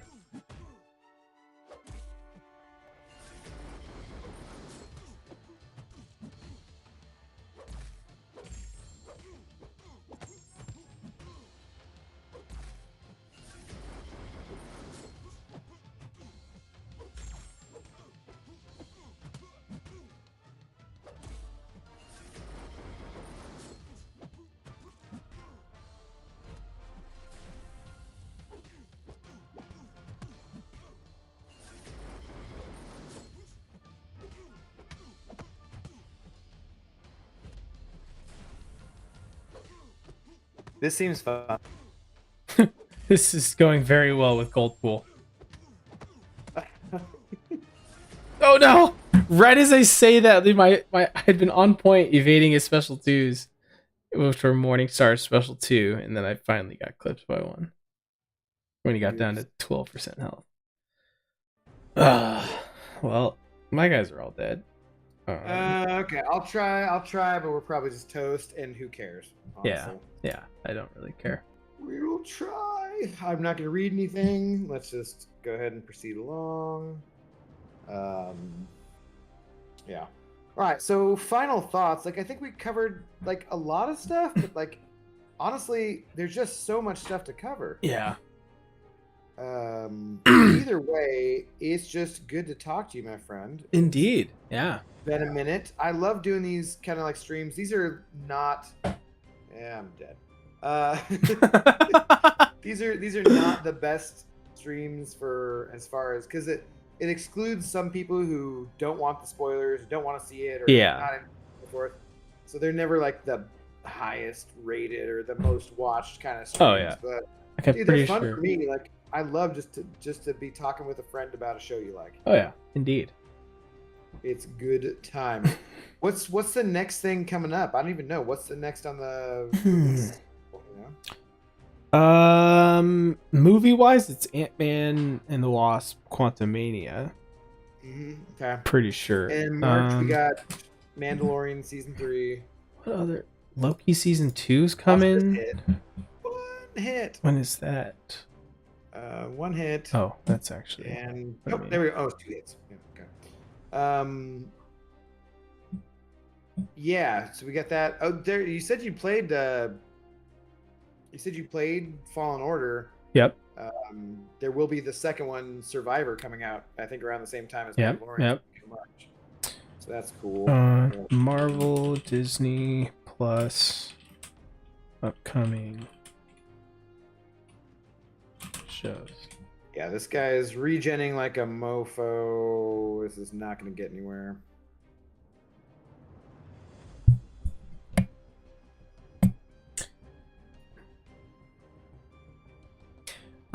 Okay, yeah, we got What If season 2. Nice. That's coming. Secret Invasion. It's after that in the spring of 2023. That looks interesting. Yeah, so that'll be interesting with Nick Fury and some scrolls and whatnot. We'll see how that goes. I want some Chloe Bennett back, damn it. Dude. I want Quake. Dude. Oh, I would love that. I want my Quake. Echo. Then we got Echo in the summer of 2023.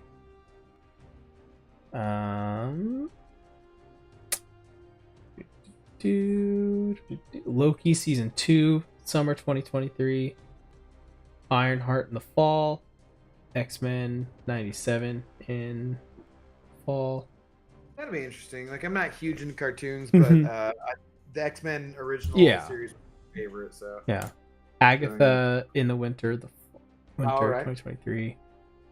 So that's all next year, And then, like I said, Ant-Man and the Wasp is the first movie.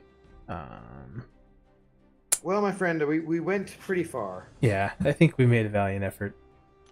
We did as we did For like we made not even having to focus on anything the whole time. one you know? reward. Yeah. We missed one. Oh, Good well. night, all. Fun stream. Thanks, Jeff. Appreciate it. Let's go. I think I got a link. The Brian of the Grant Variety is there, and you know, you guys can go join into his stream and just give me the old hashtag Andor best of 2022 tag. Okay, there you go. Aren't you glad that you got that notification that your incursions run had ended? Yes, like I'm so happy that notification comes by. Extremely But without it, how would I have known that I ended my incursions? How would you have known? I would have been so confused. Like, wait, am I still in it, So- or what has So happened? confused. Yeah. All right. Well, brother, I love you, and I will talk to you sometime soon. Indeed. Let's do. I don't know. Let's do another one of these. Well, let's just do incursions sometime. Yeah. Soon. We'll go for like another push on Sector 9 or something. Yeah, we'll actually focus up and do a full-on Yeah, we'll go incursion for a good push. push sometime soon in the next couple weeks or something. But otherwise, dude, I'm so down to do more review streams. We could Indeed. even, if we had to, include Ghost Dog, I guess.